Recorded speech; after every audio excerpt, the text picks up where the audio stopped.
Permanent country say make a difference. There are moments in life when they're unrealistic. Niyama when in Naswo ebedan huedin. And yama wakuma enkoso, and yama wadrin enyina so. And it will be so challenging to the extent say will be expected say you will do something. Try to make the difference. Because ubia dum pempensuobia you leave the scene. Life acquires a movie. One scene beba would display what time this one we free now call. But that scene now free when before so be free. How would you be remembered? Try to make a difference. You're different. Make life impactful. And I believe say the world will continue to remember you. Make a difference. And then sana and then quote you know catch her say I'll put a smile on the face of somebody. And I say may you be bisrum could be a dream. Ezra 94.1.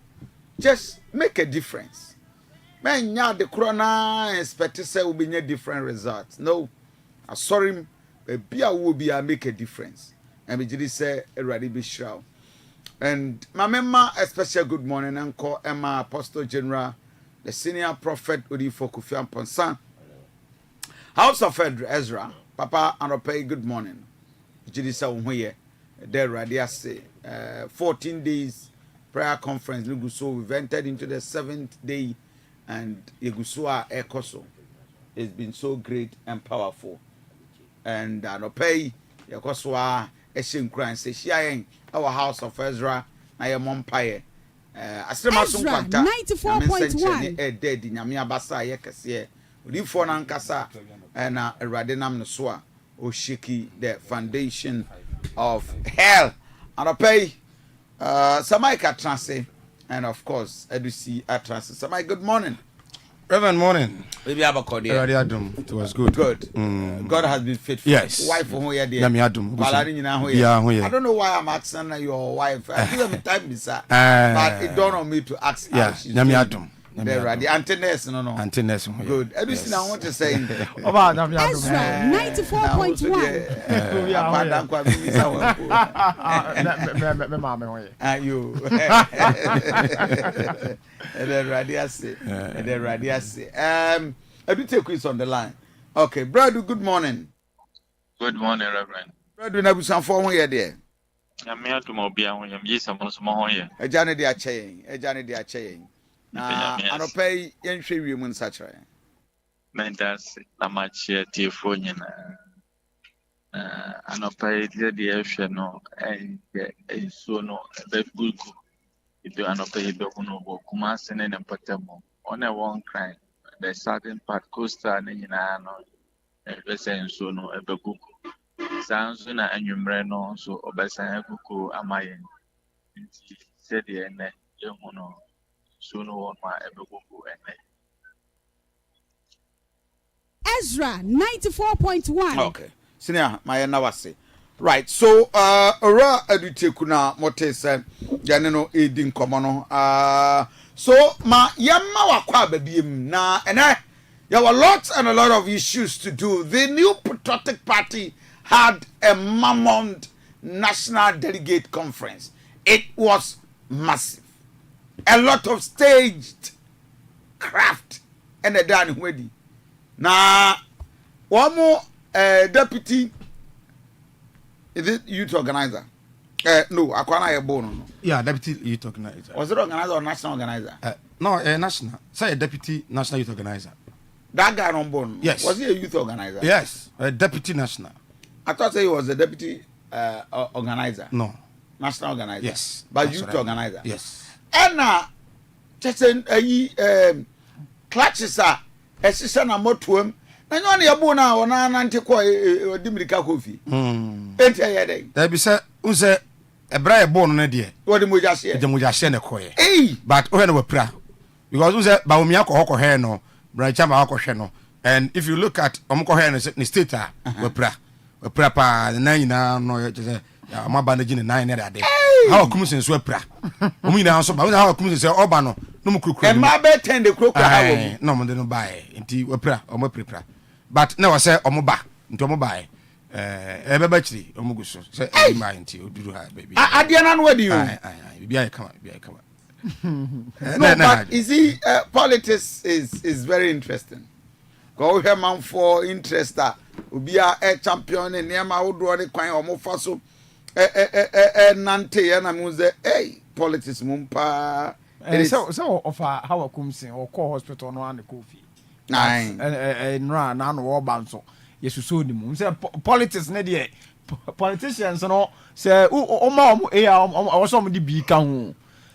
Because sir, national organizing. Say ye nyina ye hu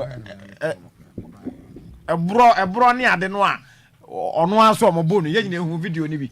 So ade say that day ono a batato da bi omo ade bi kan. How come say kra be kan say vice president kra frɛ no na Samira frɛ no na obi omo ye ma na abu ni say ye na mo frɛ no ya bu na tietia no na mo frɛ no enti se ni nyina ka ho na ye de Ezra 94.1 ni nyina ka ho na ye fe enti however a wo so togusuo na ye hu se wa pra ya bo no na ebro na ebo no so na nya bukuma cause obi to na wo se kite na otimba be head o sa no a upra pa enti emze omo nyina prepra but ni nyina mu na ye kama father ye kama pa di omo bogu ye ne di omo jitum ni nyina ye kama. No, but we read the scenes that were caused so the conference and all that. I don't know, but Omobapa. Oh yes. Before the coin. Who said Over 5,000. 5,500 plus. Wow. And now omo expect omo. And omo kro omo koy omo ntimi anwurem mu no. No omo do se omo mu. Omo kogu achiri. Especially Canada Japan kro for omo koy. Ade no omo ntimi anwurem. Say obu onye delegate. Okay. Enti onye delegate a Ezra 94.1 surroundings what the obeko ho. But ntimi anwurem because the decision makers no and they were inside. And I will so no a voice vote on most of the amendment omo ye. Enti say yeah. Yes or yes, no or no. Enti ube wuram na onye delegate na be kan yes. Na kobu no so anhwe ya na EBCSC. But for me, yeah. Enema mi ensa na akoso e me fe pa. The first one no the issue of say we are president our party no our ban mu a onye neck chairman. Okay. Uzo mo national executive committee no a. President na the chairperson. Okay. Enti o dey take decision bia. Omo say now no omo dey say 2 minute ma chairman no. Oh, okay. Yes, do you president akwa tremu bi say the omo aka na timu bi no a. Oh, I see. Yes. And only me fe pa. 2 former appointees, former MDCs, ministers, MPs, constitutional executives, coordinators near there. Omo that's your card members. Amro mabeka ho no. Okay. Omo so ebe decision makers. Beka ho to the party. To the party. And now that is a resolution of the party. Omo agiatum. And the third one and also many aje ho say party babia no a one for party miranya adwuma no. Party no answer ebitumi you afrim nemom se party be you afrim se de dey kwabra Japan ene afokomu a enkonkwa ye neck for no omo be set a special committee okay omo be sa de no ndi ebia wo no ebia neck for do no an ebia mo ye se Mike Nkrofo na aka set ya Mike na ebia ya ye bibia tia no ye you afri party mo nya ne sa bio sare man me nsa de me fe pa nemom yenu anya me fe 94.1 Reverend dia course wo program na se no idea na course program no na national delegate conference yes party for nim say obia nipa be enum nsia yom ti so mo contest Canada Japan etueska o ma mo 4 million 40 billion old cedis yes baomia e ma mo 6 million oh yes 60 billion yes hey now that what was kasa Reverend 60 billion old cedis na that came 4 billion 4 million baomia 6 million any difference on so me ba me onya scan why vice president oh jai vice president scan Reverend any in second there a businessman Baumia Juma our yeah as a vice president. Ebiana and a campaign. And yet Ghana ni Africa and I be vice president Unyeska. Vice president and as a president Kranuska Yetiawo Waketria. Say we are Ghana nebo bra. Yes, how do you get 60 billion? You see, we are just not serious as Africans. There be the say Ezra 94.1 or our campaign team or donors. Fine. They be a donors no. And I'm okay with that. Say donor be donate on behalf of Dr. Baumia. Yes. But obi antimi kan kire me say Dr. Mahmoud Baumia was 60 billion and I say 6 million old cities, new cities. Our time say Mediama party. Hey, inti Africa. And one ya jatum. I 10 million. Dr. Baumia tia 6 million. Aye. Yamba yen sem manu. Ena brother champon ena edutum. Aye. Omusu tia 1,000. Yes. 1,000 say. 100,000 Ghana cedis. 100,000. Which is I know they are reasonable. Okay. Reasonable. Now education minister tia kasai bosome. Oh, Debbie. Education minister Reverend. You tia o kasai o krom ha bosome. 1 billion. Brother champon a businessman. Debbie 100,000. Aye. 100,000. Aye. Ghana cedis. Yes. We are sure. 10 million and 1 million and I say 100,000. Brian 600,000. Okay, Brian is 600,000. 600,000, which is 6 billion. And it will be 500,000. 500,000, 5 billion. I know that. I mean, a number. Say 5 billion. Now, be your education minister. What are you talking about? Advance 500,000. Not for former vice president. Debbie. Ezra You are talking about 6 million.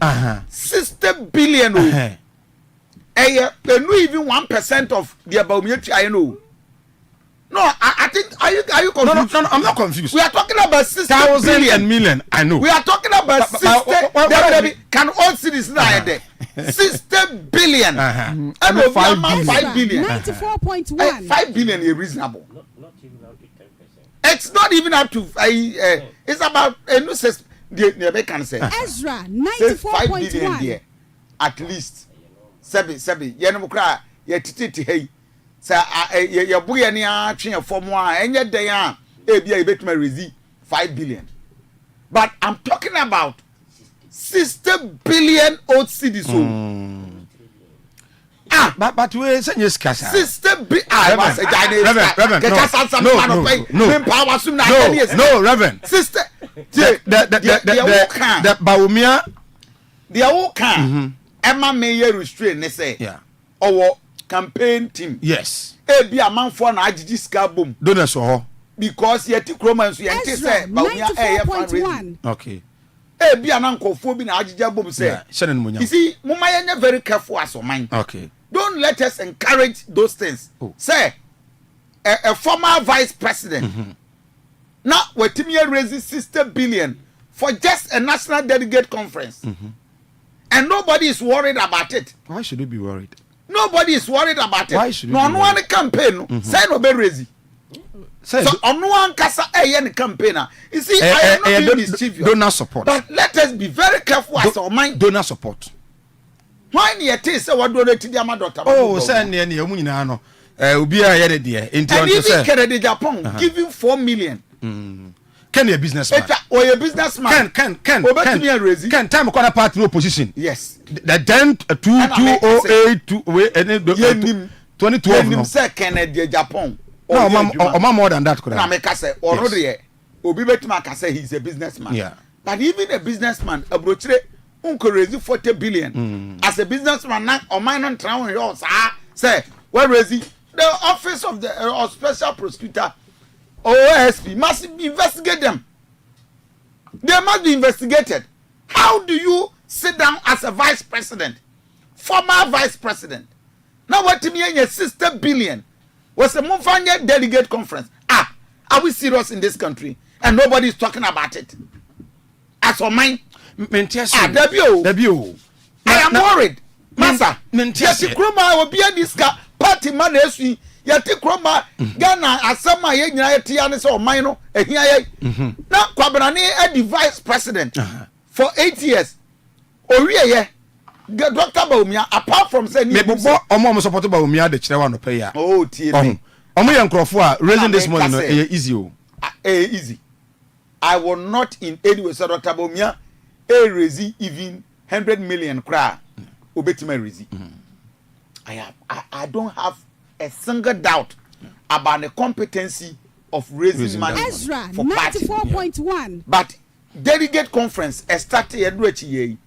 Yente say obi adonoti e di ama Dr. Bawumia say okoye obeboa delegate conference nti Ghana politics, you are accountable to the people. Remember, so Obu Honso. Transparent, oh, Master. No, Obu Honso na on person Obu do abonche. Machewa dear, but don't mention my name. I know so. But Mamenka we is wadaroma.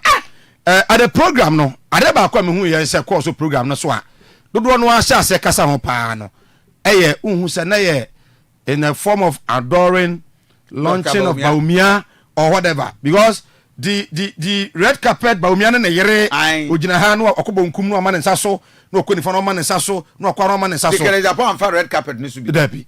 I do agree say Bawumia is former vice president of the party e Ghana ha party no na adu ni ho na Kofi ni ho enti ono all the attention man na be kono so but o he said na esi koye no a na eyakoye extreme and utie the grassroots for no even after say Ezra conversation of course so any other idea it seems say as a bi mususu say omoko ado Bawumia rather than say omoko delegate conference but all in all me hu obi so na me ho ye me fe pa ketia mo ho ye fe na say politics there because na pressure no ne ho ye fe ufiri so a it gives you joy ne ho ye fe it gives you Canada Japan lawyer ya wo Kumasi William Kusi let's lawyer William Kusi yes you see me concern as Ghana the way I hear funding and politics no see anya careful my mu a we will have a problem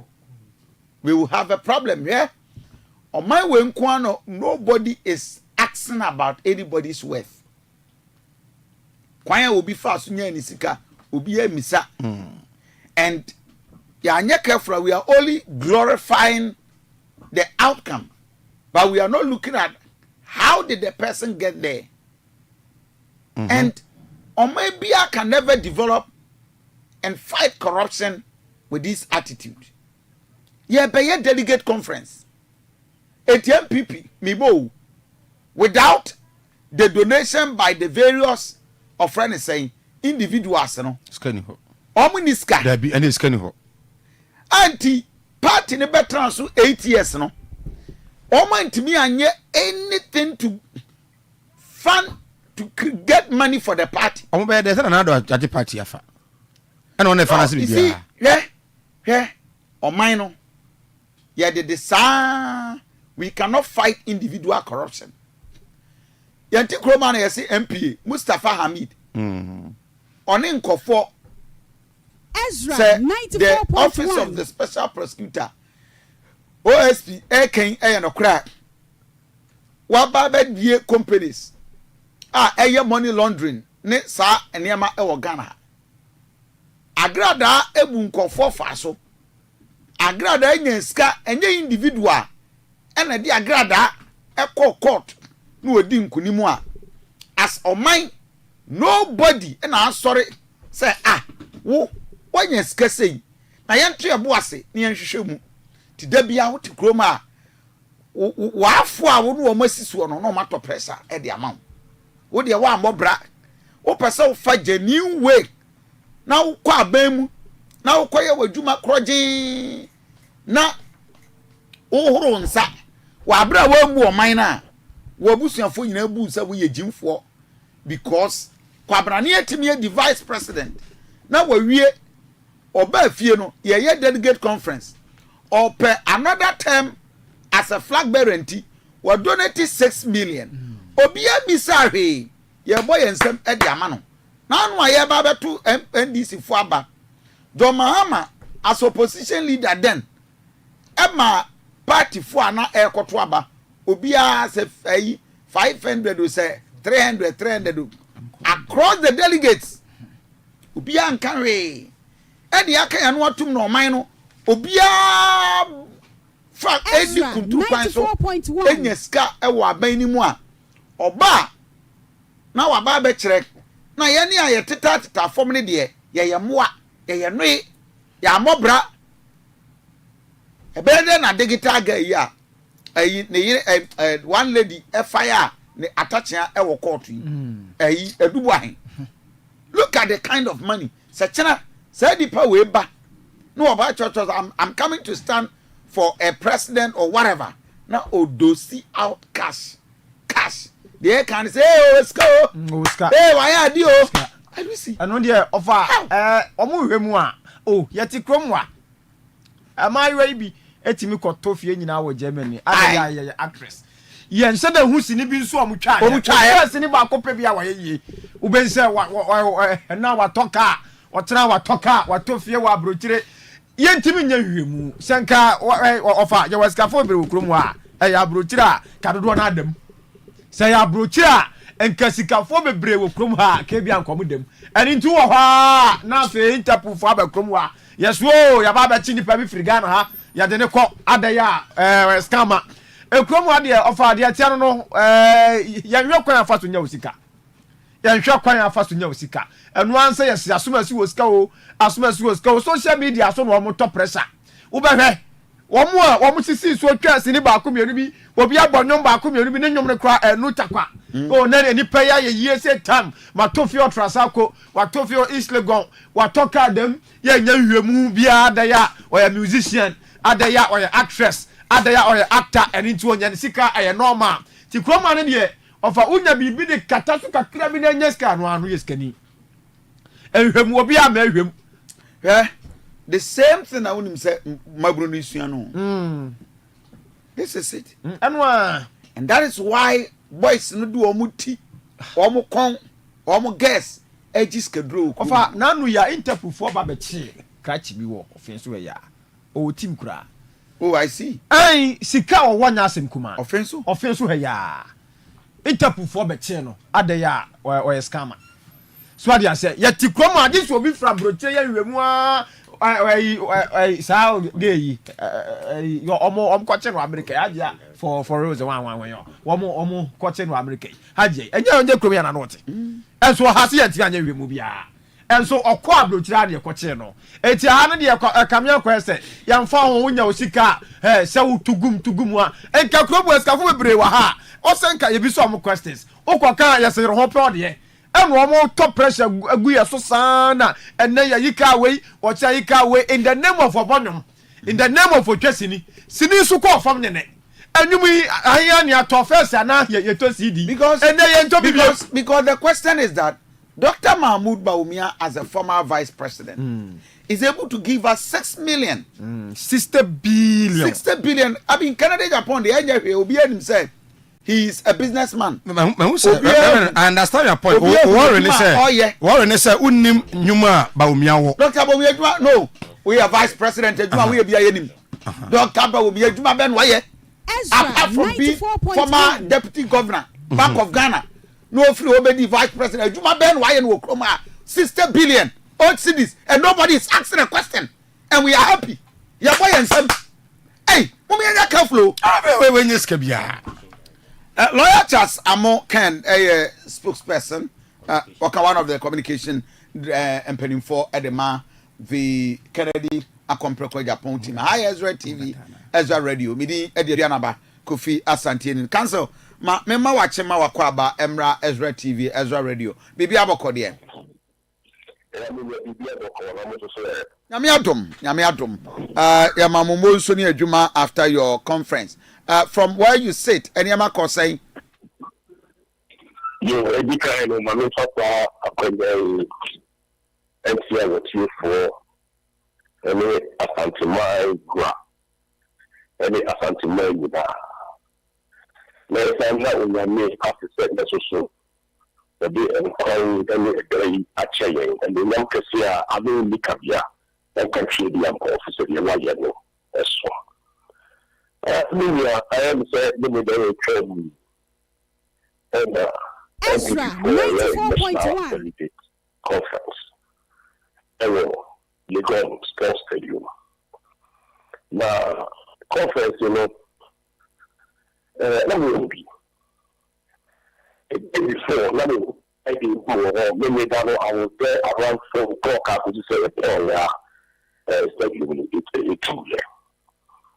na minia enema na esi ye no na time ade me ka no our conference na say na time na ye afofo bibia o te adwene buru adwene ya so the way orchestrated the whole program to suit Dr. Baumia. And we conference here.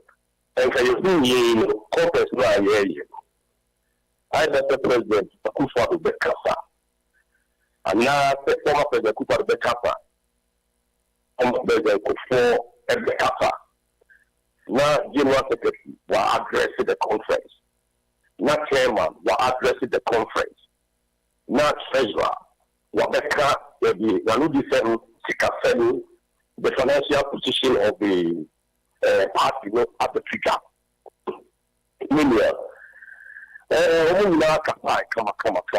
Come. Now we are Cathedral. No what form. Yeah, okay. You hear one started airborne down for a kufuago. The video. 208, the old video. I see. 208. And I'm watching. And I'm born and saying that it's not video. Only yet the FPP is the home way. Or Kafayan. And it's on boy. Now the money you're interested in is that you can't see media and other radio stations, other media stations, no more for a while. I'm going to life. Now, when we say a do say, yeah, like a full voice. Yeah, another talking to you. Yeah, the old issue. Yeah, and when new team sound, radio station, no TV station was able to pick the sound, but the station. Now, Ezra 94.1. That's what I'm telling you. What's it about Burmia? I don't know if you can digitalization. And the realization. And then we have to agree. So, Sunday, let's go to Florida. You're 5 minutes to train and then not the workers. Sunday, President Kufu, you're not you're just in the 2 hours. And then when you must be regime, you must be Google Teams, you must be Microsoft Teams. You bet you have share one. I'm not only the whole congress by delegates as being common. One young far. Nemo President, former President, video and your boy.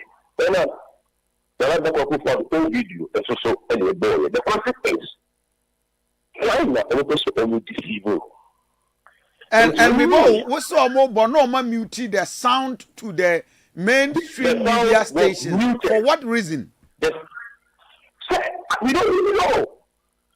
But still don't know what you but he is why yes sounds normal. Okay? So what you don't go for you all 208 video with voice footage all thanking the campaign. Oh boy. I don't think come back. Oh yeah. Look at the top of the and the second of the years on the cap. And meanwhile, you know, there's that cap. Ezra 94.1. You know, there will be a castle view, you know. Change your castle view, you know. And only a year, a PC, and all to be for the track vessel. Meanwhile, that I will be Kasa. And you need to know and a deep in the officer of what. That is why it was planned. Did you all bottom and I got about Bomia for that track was on the year. I know how to I don't know you, after all, so don't know you, and then you broke pieces. And I know man red carpet in this one. Oh no, it was a blue carpet. Oh, okay. Blue carpet, across you call the ball sponsor you be a group. And all now to remove all the delegates through the CP regions and then remove the first therefore is Ezra 94.1. former vice on speech as an aspirant. So on speech as former vice president there. And why they need to go around the stadium and waving them. No, and you know, say, projected launch the campaign, you know. So really, anything you see for. We want to your character. We want to get your character. We want not doing your character. We want to commit your character. We want to break up your character. We want to apply. That's also yeah. Into the public in what capacity? And not about 94.1. Yeah, I want to see a mother preacher. I'm not only a year. And free schedule. On the only way by. I don't think I project, you know, who are they marketing? Who are they introducing? And why? And only a party. Oh, media, you're conference. Now, I can say you're a constitutional amendment. Let's say over the address here, crowd. I didn't see that. I had to say the constitution, the guy, the new, I'm not going to one more time. Now, we will see from now, we will and more general secretary for our welcome only to the Congress. I did the bar we need to our man is a governor, you're organizing your he is talking about peace. Will it bring peace? The party is for money, only said, only by only project, only event, only see the show, only poster. No, media. Yeah, I was mesmerized. Let me keep on let me keep the national executive 94.1. Let me keep what I didn't see the papa will see someone all of a sudden almost at banking. Almost at banking. Everybody to promote the man. Oh, when at the movie, let's see who be me, because I said the only and the moon, and I'm watching the moon. Yes, it almost one play. And if the king I put it to the most nearby. And they are almost open LinkedIn delegates here. Oh, yes, I'm waiting. And they are almost open LinkedIn on opposition. It is for their own personal interest, not for the interest of the grassroots, not for the interest of the ordinary man on the street, not for the interest of the party, but their own personal life. And this idea, and their parents. And no man, if you need to meet the whole conference, we never conference here. Yeah, we will never conference. One more bubble tree say on the flat let me introduce you. Ezra 94.1. And at the conference, there can and any opportunity to present openly himself after paying the 4 million Ghana cedis. Mother. Open brain. I will say they said open brain. The our boy say watching so we want you. The president, we will see the next people Juma. If what we are saying, the top of getting on will be the only people of the cafe. My dear twin, and cheap, you want me there anyway. Ezra 94.1. Yet you are doing 2 years in what time. You don't know what's the medical duty. If we are all see sugar and fan a while. Then what would achieve the point? All anybody on the I mean, now you do what I say, you see something became all the flow of the idea. Just on top of the idea, you time. People already say, I saw it. Did you know? Ezra 94.1. But the never sound. Never sound. Ever Kennedy will let you out in the move against resistance. After all the change come away, see for until she cannot say the more woman. Let me be asking and Kabumu. Until church got a woman your conference. Let us be the Kabumu, let us be the let us be ended. Yeah, we also so I don't know. If you choose to call me, when you wake up, Ezra 94.1. Yes, so campaign, so they cannot tell anyone. They can't tell anyone not to campaign because they will not give no. And if they go beyond them, yellow. One country. Okay, I'm also more beyond check and be a carrier from people were ready to 94.1. Oh, yeah, also say, the message just were all over the premises. The media. We will say, Mr. Kennedy, and we got for 9 seconds that barrier. Yeah, maybe. What's it, Yahoo, or Review, or we are a carrier, or to be complete the flow.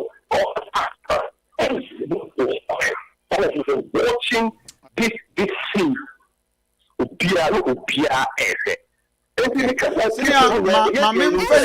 Because for now, I think the battle line is already drawn. Yes, it's already been drawn. Although today, I don't think it's going to be very important. About you know, they cannot do that because all you shoot, all lose that respect and the games over the past. All you see here, all tell the here and win like wọ́n wọ́n pa ẹ̀sì ṣe ẹ̀yẹ ẹ̀rọ ọ̀pọ̀ ẹ̀sì kingdom ọmọ ìgbẹ́ kàfà ẹ̀yẹ ọmọ kàfà àdúrà ẹ̀sẹ̀ pẹ̀sì o wọ́n kò yí ẹ̀yẹ ní wọ́n fẹ́ fi fún ní ọ̀nà ìlọ ní ọ̀gbẹ́bí mi nta àti ní ọ̀rọ̀ wọn fẹ́ president former president ní ọ̀sán àmàṣọ ìfọ̀fọ̀ ọmọ fẹ́ ní via zoom global teams àmọ́ wọn kàfà yàrá bí bẹ́ẹ̀ wọ́n ní yà kàfà pàpẹ́ ẹ̀dẹ̀ tí wọ́n wọ́n rẹ́kọ̀dì ní video kan pé the proper video ẹ̀yẹ current ọ̀kàtàkyìe pàtì bá. Let the old video, of course, what the old video, 2008 video, and then you allow him, you allow down there. Lawyer Charles Amodote, Mama now say, I think, sir, we end the discussion. Hi, Ezra TV, Ezra Radio. That was lawyer.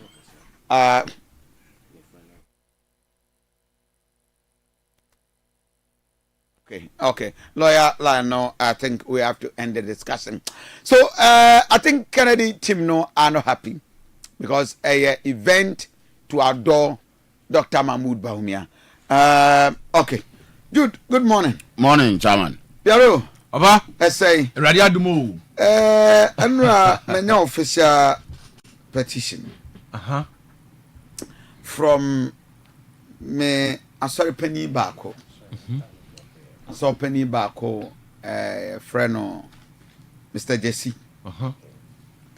Sir, Mr. Jesse, popular Jesse, was the dean with the dean Jesse. Yeah, a ring bell. Yes, Kumasi musician. Yes, Jesse. Now, one of the man or a master Penny war. Nazareth Society that could do. Okay. Na Enra, in fact, was say, Nena phobia house of folk for. Na, say Ezra 94.1. Ya mienimni, the audio or mono. See, I dear near my coso, or more abrabomuno. I say, may take you until almost almost Oh, ow. It is Mr. Jesse, I no pay the Kudum. Cathedral Society. I saw Penny and one can read the leaders meeting crown of you two. Okay. Say, Papa, we dear. What in a super said the house of folk for is switching on. Also a master Penny. Yeah. Or they at the studies are back. And pa. Debbie. Until never come back. And I'm giving. But I say, may make me a home protocol. Yes.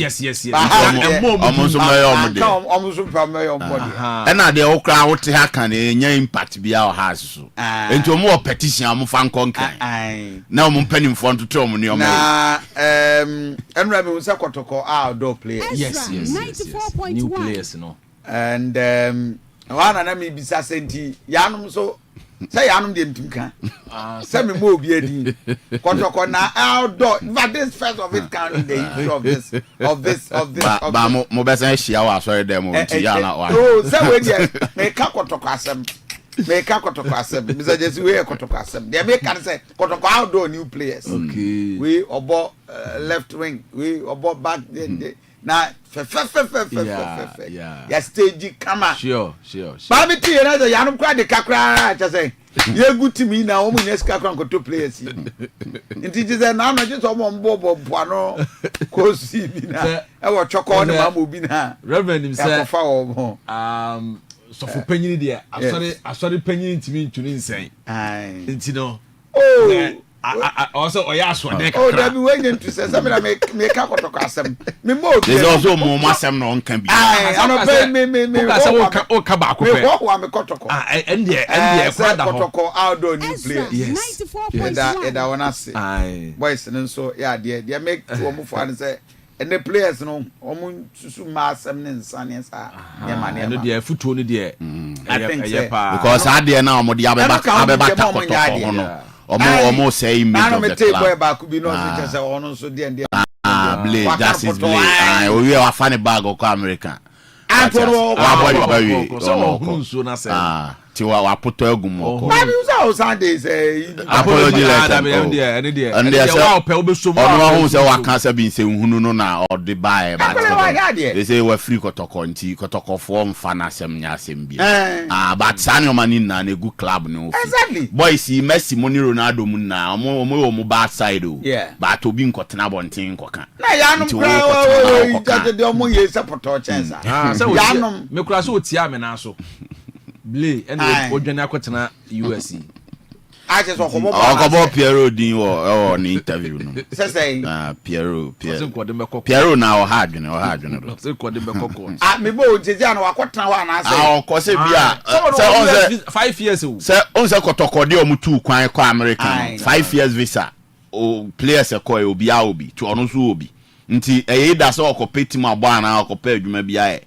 Until visa ningwe into oko. Ezra, and I have said to report. As a Kotokonam when you visa. What you will to Quanquanquoda. Oh, Kotokaman and your visa. Kotoko Africa, no Africa, US. Kotoko US when you 5-year visa. We are some dear I am piano.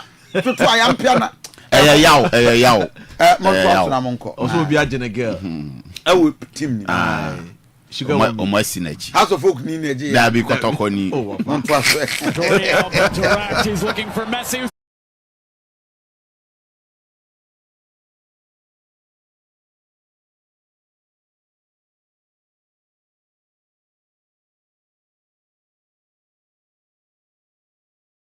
Messi has put Inter Miami 1 step closer to the Supporters' Shield and to the 46th trophy in his career. As sloppy of a half as you will ever see from the greatest of all time, and yet it doesn't matter.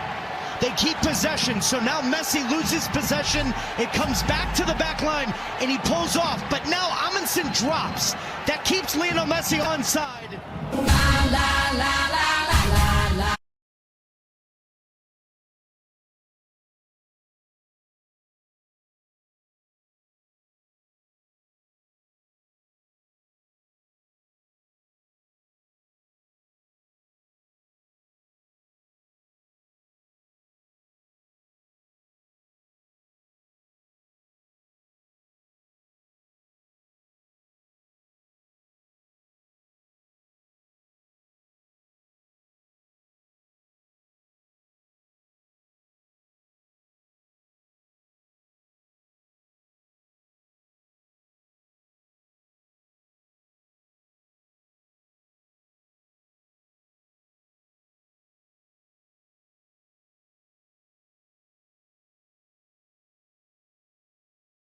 Okay, Abusia Yamamachima Makwaba, Edibana Ochifu from Mahaya Ezra 94.1 FM, Ezra Television, and when you go also Oceana Utieno, say a digital, na say a satellite TV, no, on Sa Eritimia Kanye, Uram, or social media, no soa, Facebook here, Ezra Radio, and I say Ezra TV Ghana, Ezra Radio, and Ezra TV Ghana. ɛho nano onsa ebetimi akan wo ho like page no share for comment to asie na afa yen kan ne kama emfama se ne da ye no eye Ezra adekye ena agudie mu nsembre asono na nso abo apam se maduonu baako in the next 30 minutes ye de agudie mu nsem na eba efie mu fie exclusives no ena afia manone ni nano ye de ba enuanu mienu ya tena se as usual ye frame Saint Jude darling boy Piero ewa ha abranche ni dini Odro Blinks ena ebo echidom as producer na no pay Mr. Kowa Richard Little King latest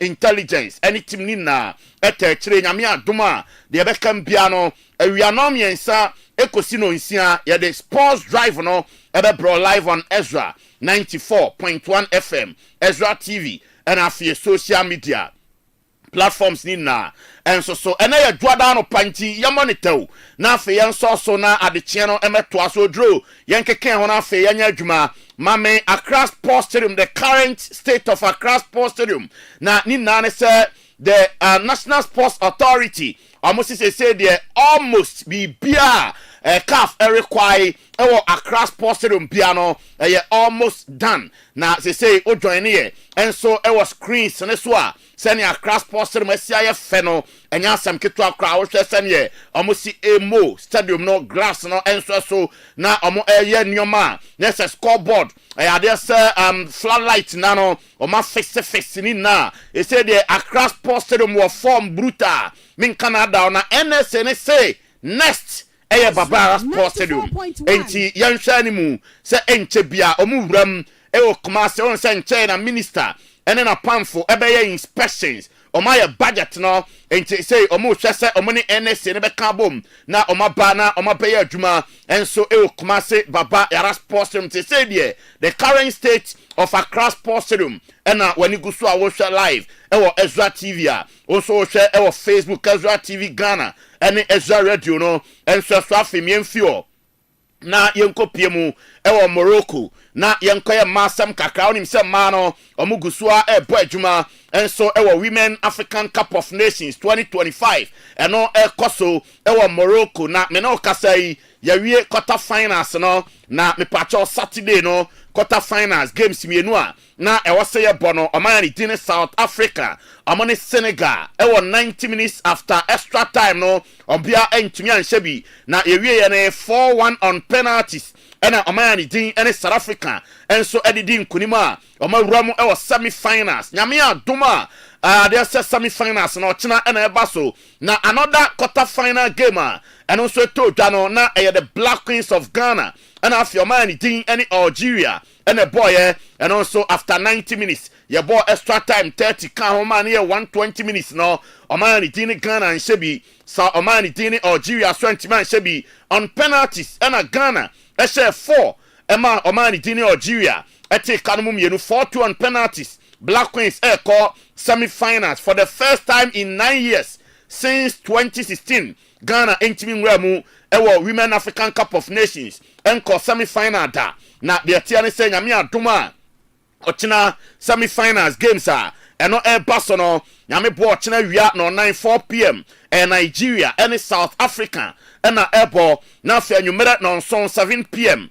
Morocco and Ghana and so at your bunny entiano and so de tiana me pacho Ghana din kunim over Miami din and so any Algeria coach opinion din Farid Ben Stiti odro say wanya ni video na fa opinion Farid etosomame na yani ni komayas opinion Farid Ben Stiti say ade ne ye ne ya papa oso ono krado onya yanko lucy regulation time mu na ukọ penalties na ko lusu a ya pa yentie Algeria coach ne nsema and also attitude.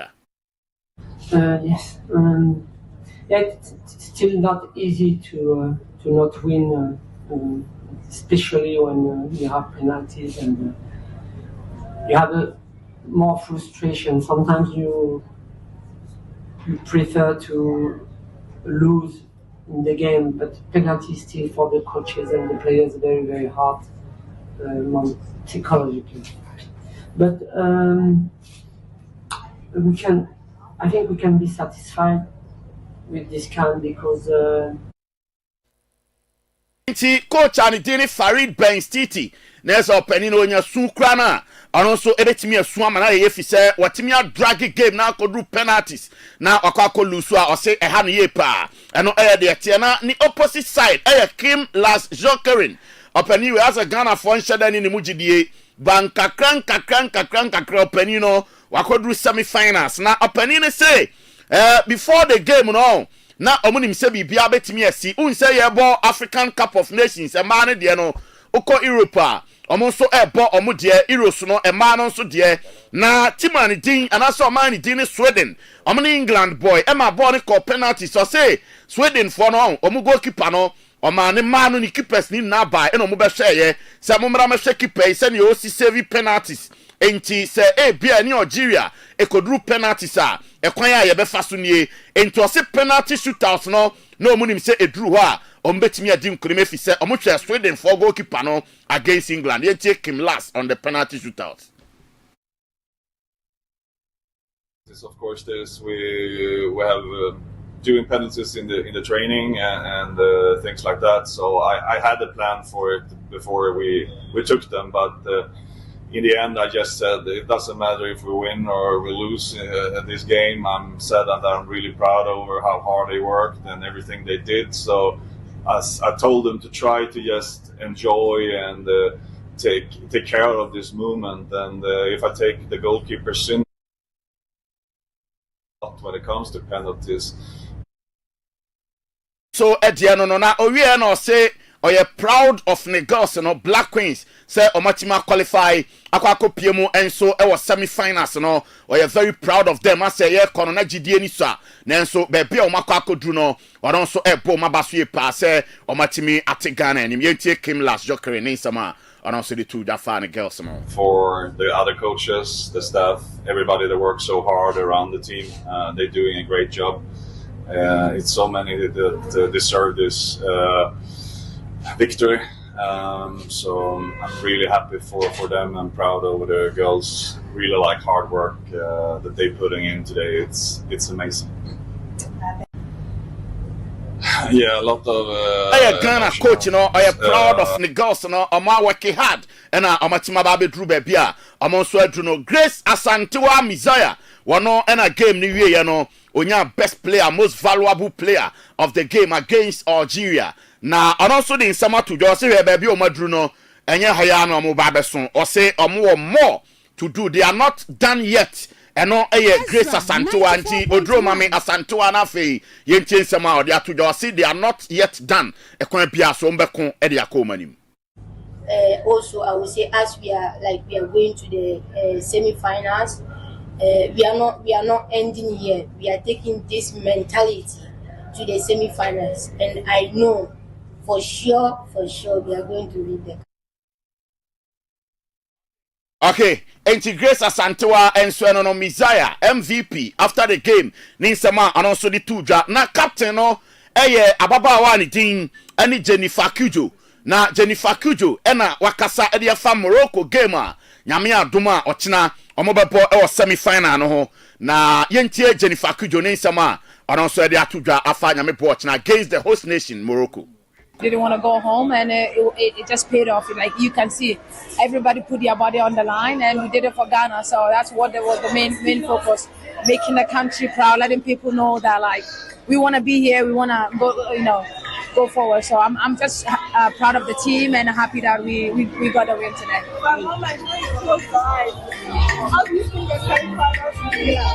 I mean, it's gonna be a good game. Morocco is a good team. We've played them before, and I think it's also going to show, like you guys have seen us from beginning to now where we are. So I'm excited for that game because that.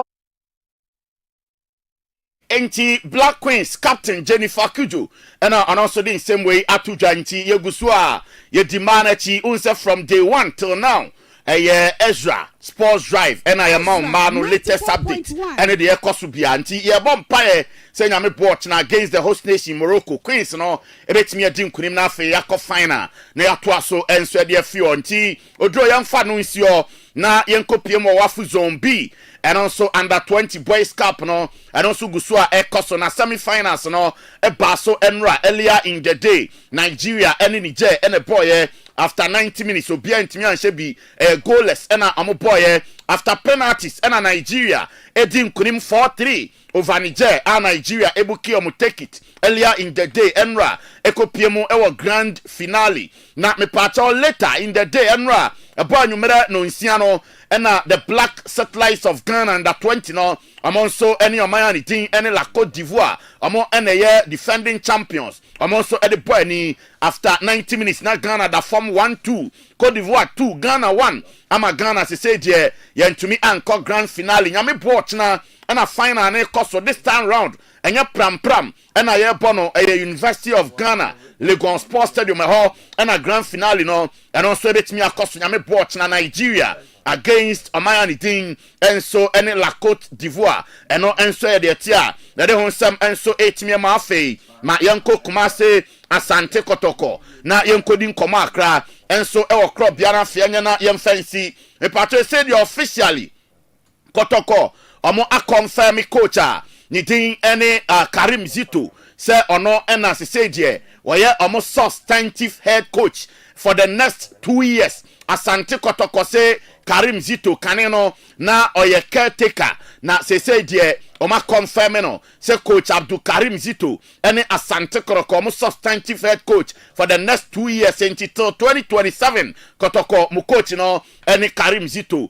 eno enso de tie na omu yi coach wie ya no ena omo say also omu yi captains na omu edi playing body nanim na mame the captains no omu echema branch a ye friend say Samba Onan Dongani wano ena say je oya Asante Kotoko omu new captain main captain no Samba Onel Congo soldier wano ena Kotoko captain second deputy and as a first deputy branch anything any Henry Kwame ensu agwawe nyame asira na fiwe papa ekade enke ina fitim num nanso coach baya no abranche we awrama say o start assign enya deputy captain and it's a Samba ni wa abranche Henry ansu ena be chekere band no enso dia boninsa afei abranche Lord Amwa wano ena second deputy enti Kotoko omo 3 captains no eni main captain no abranche Samba Onel de odiwa owo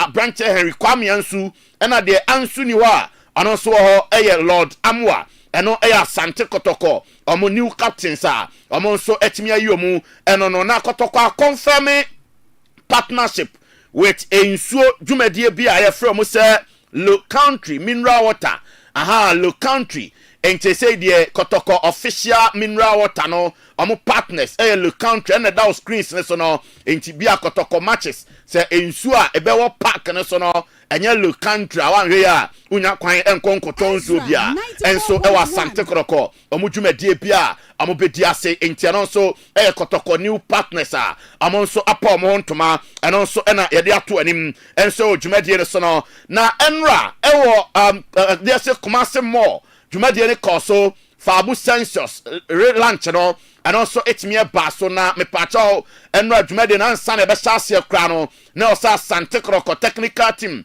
ene omo playing body na omo wo ade se dwumadie na sin na no omo kona afi omo kokochia IMC no na afi dwumadie no enso etime hyase enti odo ma me sound no na yemfa feel ne kakra menim say wi ya ba ya the details and more koso enso ewo Kumasi more Fabu census launching no asin na ebebanti ma yemfili we kakra on na yemra metwaso twaso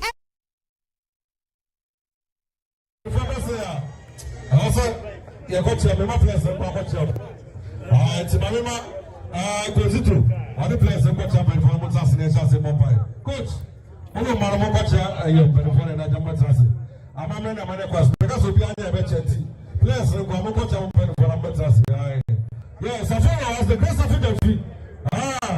The next one, what you say? Safari, Timocha, I'm a champion for what I say, and I assassin a Pompana, Jumadino, the association of the place, and I'm almost red and white,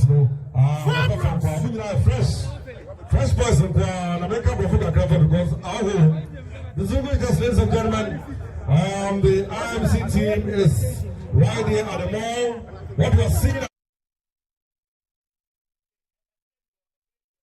Ntino awia ya the details and more ebeba they say the Asante koroko mu pia masa nkofo ne dressing ne de ano ohye pa anya sam ketu akranti technical team no na na she green no na playing body no she white no ntia no enso eye kotokode no na fe fa me call United na me fan so na Pierre mra ne na ho me fa me no ne no enso emfa ma ho United omo nso enra omo officially omo nso a unveil omo technical team 3 coaches ena amonso etimi eyi omutijani aha on head coach TJ no formerly of Fast Folk Wenchi Young Apostles and as he said here ono Ewramo Hohoi United na ono also will be ably assisted by Abranche Fence Kekeli Ato and afe Ebenezer Amega omo any coaches are they say there omonso eyo machenti Ebenezer Amega also any Dason Rastaman on the ultimate say or young cra and afe Kekeli aha odro mame Kekeli so yes Kekeli sunye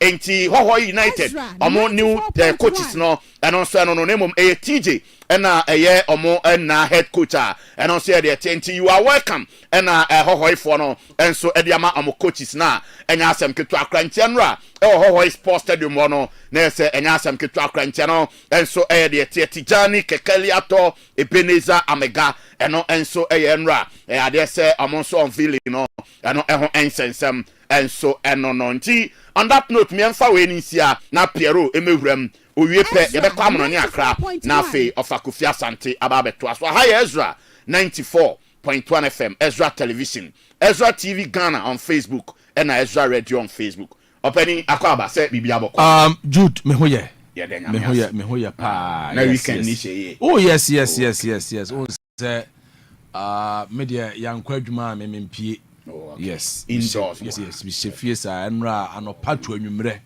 mi shedem sa manko bebia na mo say ya dem sheso e hu papa oh obi a ta shedem o shewo dem mo ta shedem hu papa ni hu na ne de he ni o ma koso oh no anya o de ni bia o ne ni nya no bia okay na Jude me den sam no kakra beba na mum no obeka ya 2 weeks ago yes and me be a story bi e wa hanum say House of Folk omo game omo boy against Asante Kotoko President Cup no House of Folk Ezra 94.1 Malam for at the bar dressing room yes na after story no a man for a Senior Basa Baby. In fact, Anya House of Folk for there. Yes, Anya House of Folk for there. Na Medin can't chance some no assign. Yes, because in fact, a free board of directors to the down. Omunina a how me pa na maminjina senjina fidi kasiye so na minsan chance some inside. Okay. Yes, wa asem no me ka asem no anya wo de na wan fa no lightly no misrel fache. Yes, on say House of Folk untimi House of Folk ntwema nso what you say yes nti you say bebre chichi aboa no ohwa na yesane no nti afidie wi so a na me ka asem no nti enei me say jina fidie wi so a na masa atwa asem no e dey assign yes nti wa anko ye bia no mfa nche yes it takes a gentleman to say sorry okay yes nti no ano okay yeah okay enti Jude me da ye pa na yankwa yanim anra e wo Kumase City Mall enya asam keto akwa Jude e de nsam ni pi etimi e de aba a enye asam keto akwa enti de tie eno no na enra omo veli 10 new players ewo aya Kumase aya City Mall na de tie nie abrantia ni din ede Hubert Jew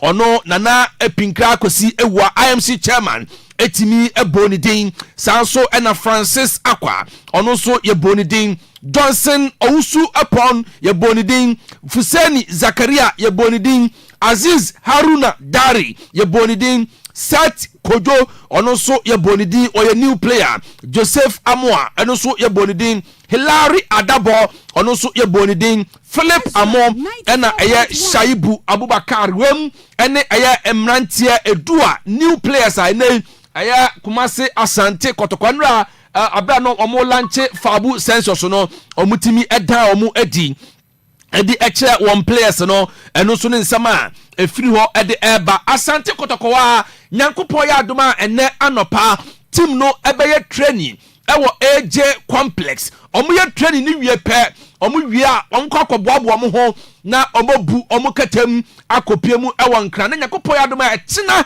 omo timi akopie mu ewo South Africa na omo ne Kaizer Chiefs ewo Toyota Cup no omo dia boani ewo South Africa na afi 27th of this month no omo sa bu omo katam aba be pie mu ewo Cape Coast na omo di pre-season no etimi ahyehya so eno so ne nsama efiri Kumase Asante ekotokwaso ye enso ede eba na on the other hand House of Folk so enai ewie 3 p.m.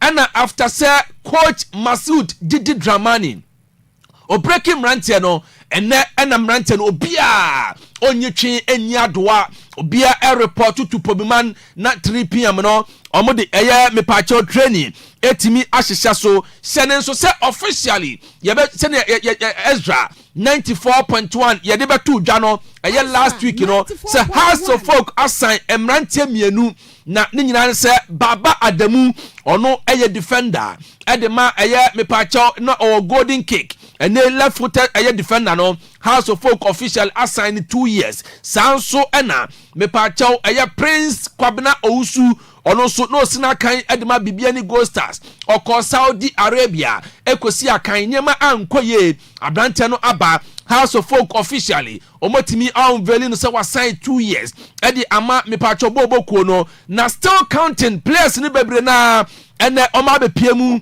ewo mepacho eye secretariat na omone management no esinkunya na omo mpacho omo the contract no so ahyehya so eno no nsema a free House of Folk kwaso ye enso ede eba na mepacho yenko yenim na yendi nkomo ekakra ni nyina ne se na no memenda enam di betu dwa se Referees Association of Ghana enei omo the petition chenchenche bi akwa akoma mepacho omampanyini His Excellency John Dramani Mahama say impo 22 matches last season omudi ye no ye Ghana Football Association entimi ema omo kapre kra enu ntino omo mepacho omo bobisia p efiri omo yerenom ho omo mpranom ho enu omo busuafo enti omo ni kapre na enu na His Excellency John Dramani Mahama dabi ontiasie kra enu ntino omo enkruche proposal enfamra no mo fa sika omo percent ke de ma omo no enhyem ena omo de akosem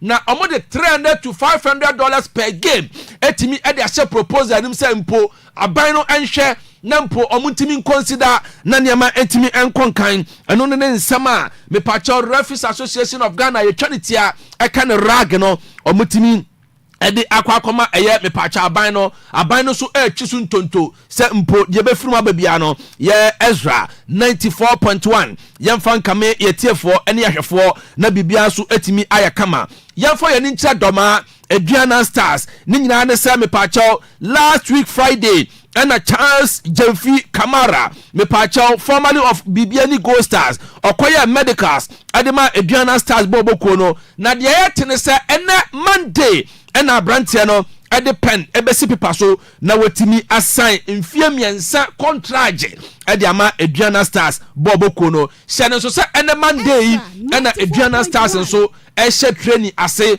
mepacha one head coach Chioba Aristic of Free Romania no edwade ena oba be piemu ewo Ghana ha na omodi training no etimi ahyehya so na bibia so etimi ayakama pa nti mepacha yamfa nsem nsi na ewia Nyankopon ya adoma Jude so da mo na nsem na to aso yes mamentia eye chairman apia on say Buno Hafo deputy circus chairman yes vice chairman Adaudini birthday yes I also no ye adwuma court aha na o monitor dwumadie no okay o say no afabu sense so no oba kumase aha nti o hwa dwumadie no na o say ya de ai o say yes be ma na numedura ya enyu no nti yes sabi wadwuni mo how o ti ase aha nti yenko yanim na mate yenya be some 5 minutes pe bi na fe ofa Kofi emeto aso de be kam bia no nyame adoma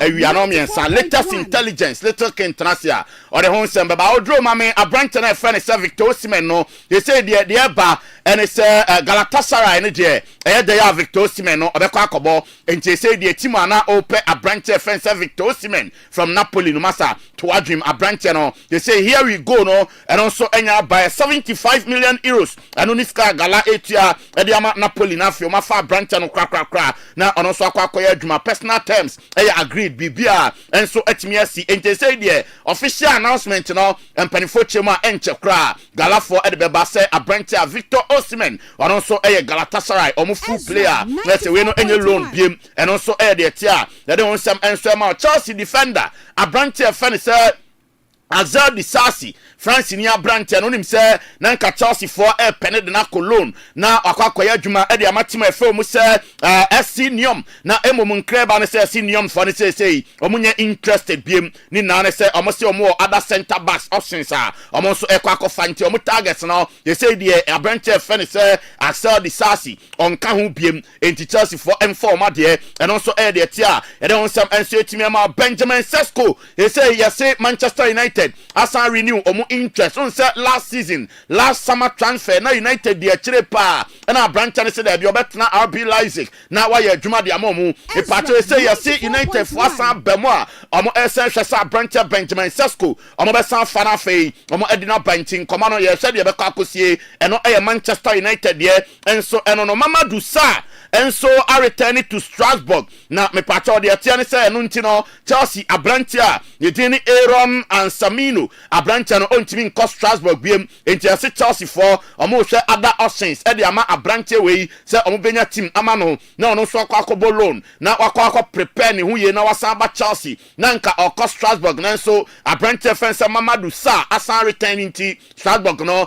abrantia and Samino ontimi nko na so still Chelsea say ombe find team enso e de ama no na watimi akwa ya adwuma enso etimi de ama on loan eno e de tia they don some enso etimi among na former Tottenham Hotspur any Juventus me pacha omo director of sports opani ani din ani Fabio Paratici me pacha opani no on say ye ban no 30 months ye suspended no say ontimi enya football biem na me pacha ne suspension officially and na opani ni se masa there wasn't a single day ono otifia na onwene football ho o say football no abaya part of his life enti 30 months no masa na ha dwene panemom say the finally he is back ono so nani age so ono so baba ya adwuma enso etimi dia ma club bia ono so ebe hia ne services bia eno opania ono so edin ene Paratici ne nsama ono so etimi ede atudwa na me patch say the Manchester United don say omo first official preseason game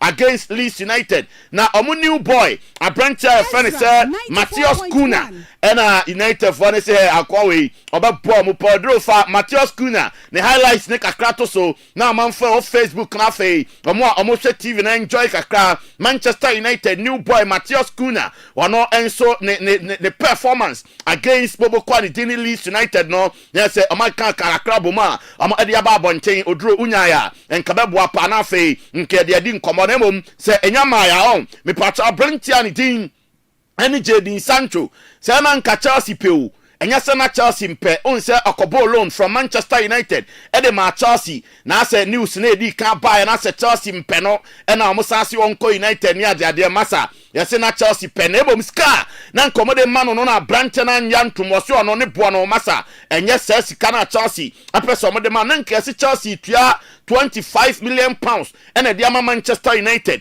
na nka o mama branch na 180,000 pounds per week and a branch say there be me Jadon Sancho 180 say 180,000 or so one da ɛno nti ɛna wantena Chelsea a sɛ deɛ nkraba no sɛ Juventus ɛna abrante no ɛnso de n'ani ɛkyerɛ a ɛno ɛnso yɛ deɛ ɛteɛ na yɛse Chelsea tua 180,000 a abrante no sɛ wɔnye no koraa no Juventus ɛtua 100,000 pɛ ɛnso abrante no ɛgye atom akɔbɔ ɛde ama Juve enti adeɛ no na sɛ Chelsea na bia na abrante no nye sɛ ɔno nso ɛbɛtena na afei wayɛ adwuma ɛde ama sɛ deɛ yɛse Manchester United ɛnɛ officially omu be confirm Brian Mbuamo say the eje nya ba be duru yesi ne United be confirm Brian Mbuamo say ono so red oba be adwuma e de ama the Red Devils of Manchester United enti Brian Mbuamo akwa we transfer we de masa e chen ahame Wagadugu ache papa na say the officially ade no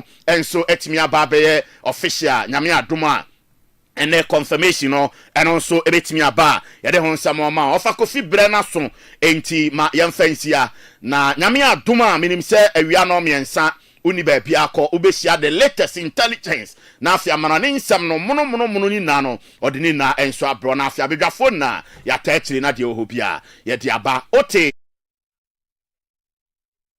It's been a wonderful weekend and baby I will be ano my mama was special. Ezra 94.1. I'm good. I'm doing very, very, very, very, very good. And I mean, can't say make a difference. There are moments in life when they're unrealistic. Niama when in Naswo ebedan wedding. And Niama wakuma enkoso. And Niama wadrin enyinaso. And it will be so challenging to the extent say will be expected say you will do something. Try to make the difference. Because ubia dum pempensobia you leave the scene. Life acquires a movie. One scene beba would display our time this one we film now call. But that scene now free when before so be free. How would you be remembered? Try to make a difference. You're different. Make life impactful. And I believe, sir, the world will continue to remember you. Make a difference. And then, and sana, and then quote, you know, catch her and say, I'll put a smile on the face of somebody. And I say, may you be soon could be a dream. Ezra 94.1. Just make a difference. Man, ya the corona expect to say will be a different results. No, I sorry, be a will be a make a difference. And we just say a ready be show. And my mama, a special good morning, Uncle Emma Apostle General, the senior prophet Udifo Kofi Ponsan. House of Ezra, Papa and Opay, good morning. Just say here. There, Radiase, 14 days prayer conference. Luguso, we've entered into the 7th day, and Yegusua Ekoso. It's been so great and powerful. And Anopei, Yekoswa, Eshin Christ, say, our house of Ezra, I am umpire. Ezra 94.1. Dead in Yamia Basa, Yekasia, Udifo Nankasa, and Radinam Nosua, Oshiki, the foundation of hell. And I pay Samaika Transe, and of course, Edusi Atranse. Samai, good morning. Reverend morning. Maybe have a call. It was good. Good. God has been faithful. Yes. Wife who here dear. I don't know why I'm asking your wife. I give them time, sir. But it dawned on me to ask how she's doing. The antennas, no. Antennas. Good. Everything I want to say. Ezra 94.1. You. The radiasi. I do take quiz on the line. Okay, brother. Good morning. Good morning, Reverend. Brother, na busan for one year there. I'm here to Mobia when I'm using some small here. A Johnny de Achain.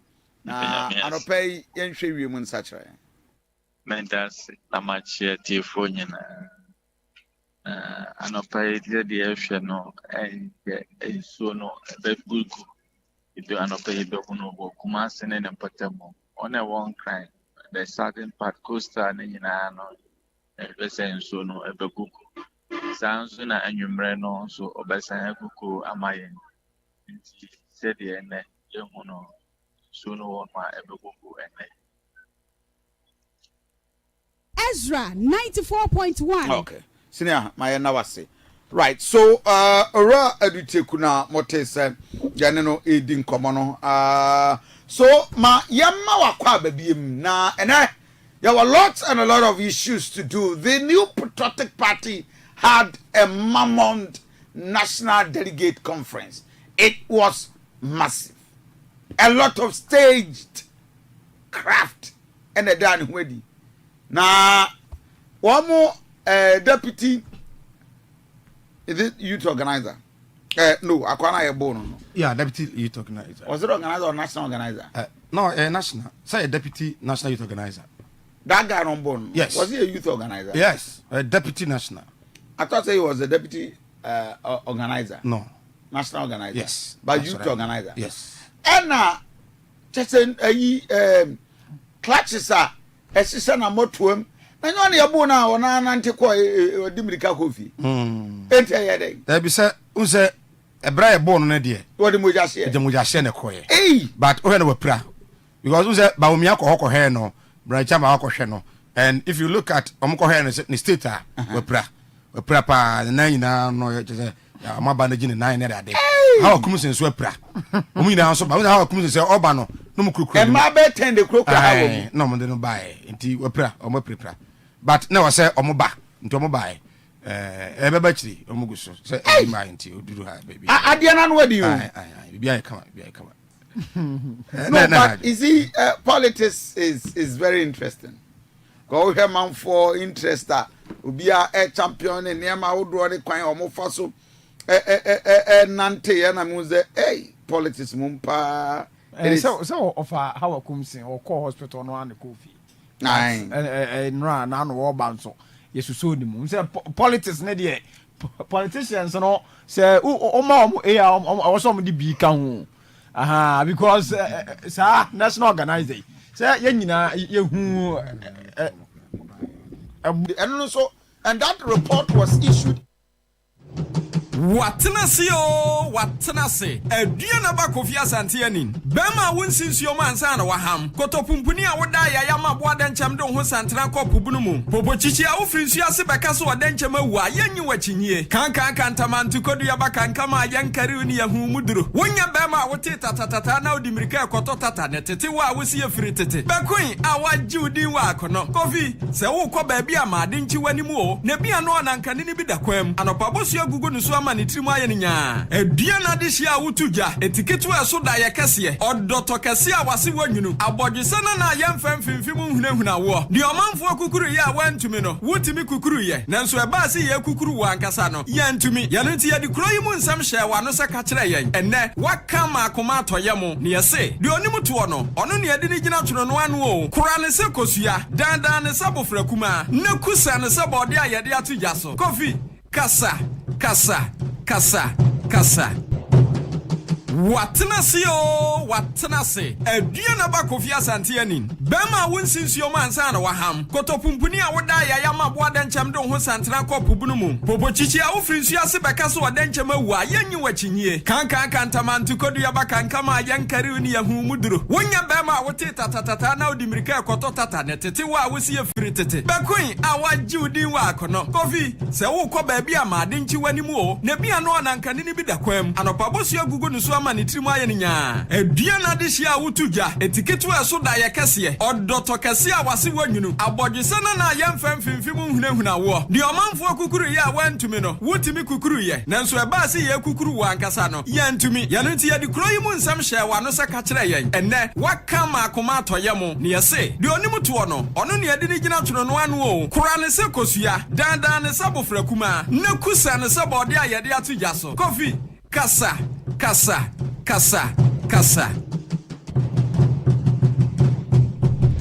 Right, some for Koya Sampa, Ezra TV, Ezra Radio, and of course we are back, and all things being equal, things will work well.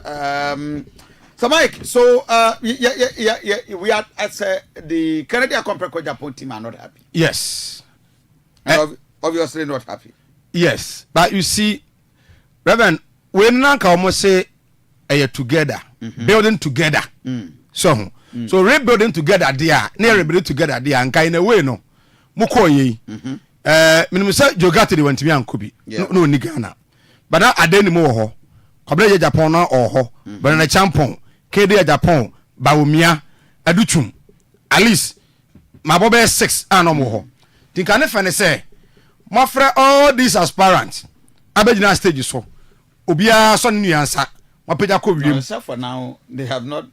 Nobody has officially declared. It's just an intention. Yes, by intention, no. Reverend, intention, no. And they confusion, neighbor, no. So we bring together, no. So intention, they confusion, neighbor, no. So they are mobile declare intention, no. It is known. Never mean that stage so.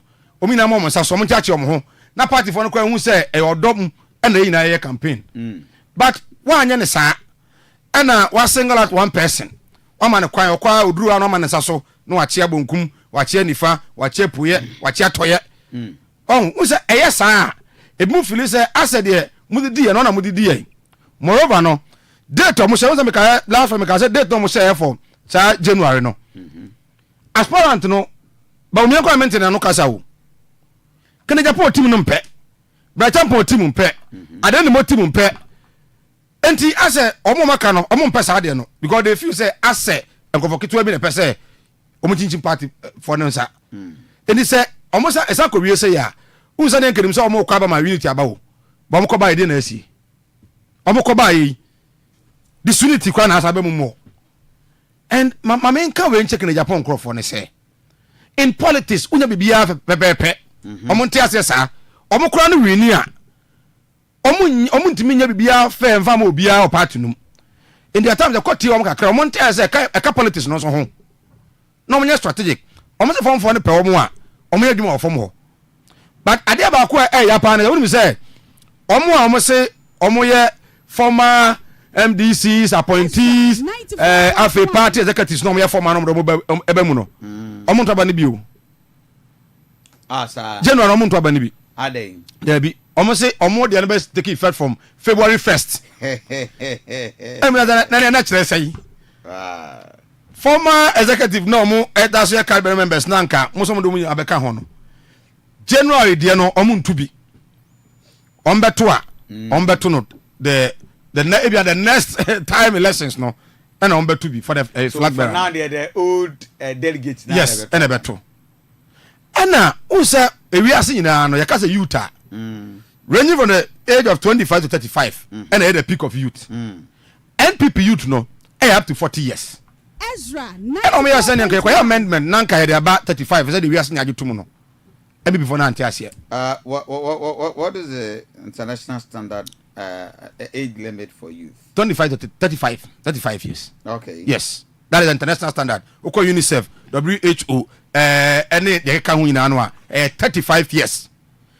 But Emmanuel Semunkwano, Obinya 42 Kurano, no youth organizer.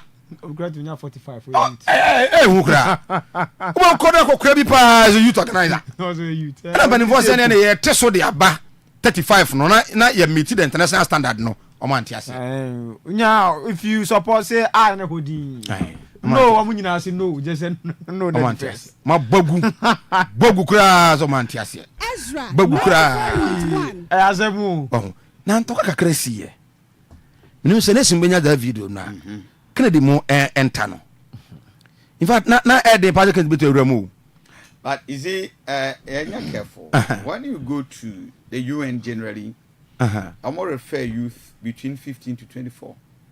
That's UN. Yes, 15 to 24.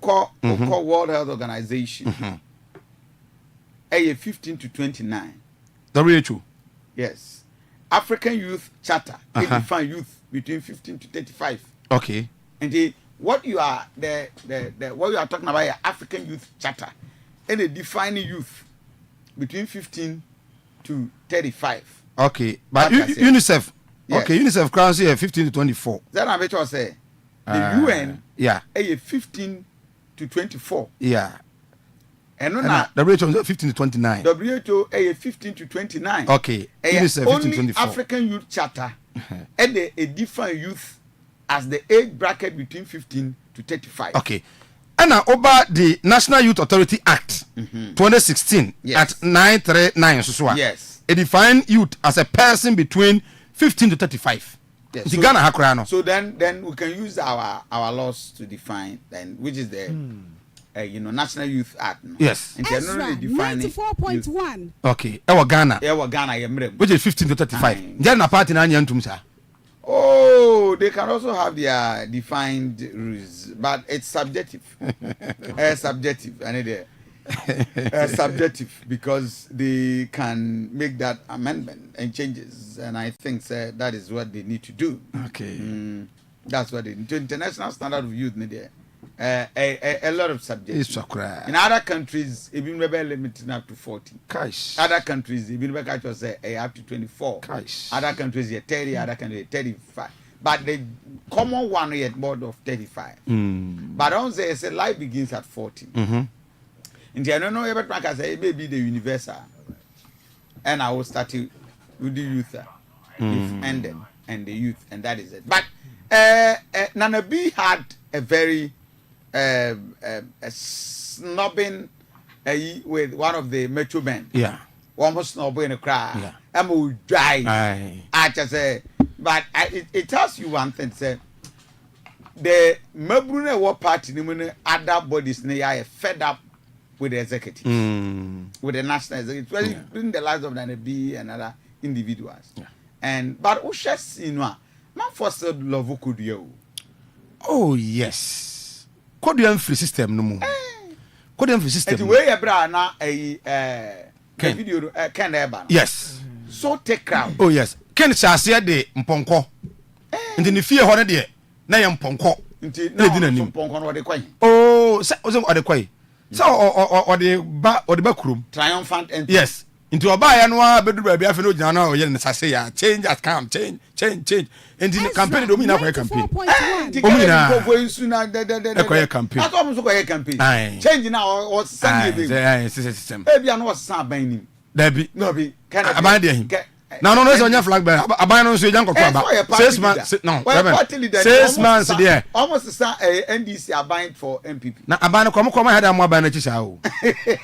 I buy wo head am na chisa. Exactly. Samete afenyo market I was Ghana for AFRIFA. Yes. I afenyo market. But I know. But said that uti musanka normal delegate conference. Say ya they are buying siho. Abai was so siwo ahoro no omo ntimi anya ne sa and NDC for mo ko ho no omo da futu bi ma omo so mo here strong opposition to give them a constructive criticism but said omo say free one a free Saturday ni be sin na nkomo ekoso no I'm afraid because Ken was well organized to do more than a campaign. Rasban nyina di na and I don't know what boys na be di na mana why na kwan di. Ezra 94.1. I mean that's also when he will seek equity must come clean hands because who said there Ken nsu ye ya we ono so ye campaign na purely campaign ono so ye campaign wo ka say amoda te ka say and now omo buy na because look at what Ken is over Facebook page Ezra Radio and therefore Facebook page Ezra Radio Ken is in the full campaign mood. But Reverend say aha no say fans or pipe ano say Ken need defend here obeka say aha no enye the stadium ho aha no aha say anything that happens outside and come far red carpet so no because na come second so far red because we omo delegate ndi owura mu no and e bia nko yes ade a e bia nko mbeka say yes and now ade ba ko party no ozo mo hwe ni ye pa eye omo kaseti apa omo de party no kwotena radio so social media and those things no who's a bronye na Friday na okasa bronye di kan send signal bi obi so catch Saturday ne say say kede Japan hwe ya yeah after this conference no ne tubetwi especially in crowdphobia omo kasama no including Stephen Amwa Stika. Yes, Stephen Amwa has not organized himself very well at all. Ewo kwan o faso o ye ne campaign ekasa. It's not the best. It's not the best. I'm not happy with Stephen Amwa approach to issues. But we'll look at it. You read the newspapers. Young Kokru Akrata no abani munafi yemfa na poso na poso. Mabusuafo ye Kokru Akrata animu. Ene Akrata na poso no eni efepa. Dodo no a edi eye wosoroma honkomo. Yan sha sem for the Ghanaian publisher en sha se enfoma. Na Akrata animu na Yera Mamadu Baumia. Kanama peni abedi achire na yere ene chese gina ha mampendada abedi achire ni wa man nsaso ahwe Christ. Ana na yere nso ma ye figu ni team. Na enum no Baumia de tudwa a Akrata animu a wo kire se e wose amanyuko no wonum nyina ka bomu no mo ye baako se ya wo betimi adi nkunim 2028 wo mo anka mo mu a enya de a wo betimi kra no nti krata no e bo amane a chese uwura mu akrata fe to so miensa wo betimi akenkan bie na sa krata no animu a na yeyewura afanyoma ake wono so eda ho pa wo se osono besa asori biem enti MPP shall rise again pa nti wo mo dwen se osono to fom wo osono ada rise again no wo se kasa so and they should right all their wrongs because they may be over and no are you okay? You do it with action. Okay. You don't rise when you are fighting yourselves. And you're very important. Eti eno ene nsemu ayira afanyama kan dia ba na krata akro no emu no ena ayira sameje mfin so mfo nyine da ha ya ono ena ya good board eye pani kwankyerefo a woda no na wode atodwa temkyere se fiti 2026 ekonom wo mo ebeye gold tracking system bi a ene yese obi enam kwati kwan so ya na adwene se wode gold bi amane afa ba bi a na yadoa ne se kuan ne ya kyense brato eno so ohwe the Ghanaian publisher ni mu a ene obo ho amane pa yemfa the daily guide so ento so enfoma na daily guidance so ene efonyine no sade yete no a kanama pani abedi akire ne wono na eje ne samba animu ho wasan so amane nsa so ya chese party supporters ene delegates so omo so ama omo nsa so kire no na wo chemkire say NPP nyina nka mom na afa yensi amanyuko no man nye fefefe nyina ne se na otwa wieye na wono ekọ delegate conference a eno so ha kratai ebo amane kro ya ira sameje mfin so kan se nyame adomo a efitin fin champion menu ne aduenu nsia eye womo ede eye go tracking system bi ba ya chese no betimi ahwe kwampa be fa so na nkrofo bi mfa kwati kwan emfa gold no emmane na eye mampani yera John Mahama enkransa kan se eye National Cathedral Board no what dissolve no now let's hit mama me document about the National Cathedral. Board not to what dissolve National Cathedral but you see me what problem about how this government is handling the National Cathedral system. Okay. If you are saying we are saying hey yo Ezra 94.1 hey yapa na me wo the full report, okay, auditor's report of the National Cathedral. Offer report na so for kusi Victor. Okay. So I'm so this guy. I sa na man for kika. Report ni so no mom e na aboko eyini bosia. Board no bosia. Yes. But I just said document. Okay. Eni ho se na obo bosia. Sa. Anu ni sika. Wow. No, e na akwese mom. Ni mom nya se bia ono na di cathedral no sika. Eno da nchen a. Jeza wo ya cathedral ni mu nyina ne niama hodo a epiepia. Baby anyway, the only a year difference happen so 52 million na ye kan wansem no 94.1 ekoya kokodu about 96 million no 98 million. Wow. Scanner you see us spending no and 52 million. Yes, more than that 98 million mum. Adu o share the National Cathedral in some ebe nyina ana bisa say enti okuja to black ho. Ezra 94.1 Someone would do a brand here can ya cho. Is it ya head here wo krom ha. Ya the politics best say o mine. National Cathedral by principle. Ye nyina gidi say na nkeye. But yamma o mine no asɔre ma individuals ɛmoa nanka wɔmoa NC but say ye government sika even if that abano nanka wɔma yɛnya aware okay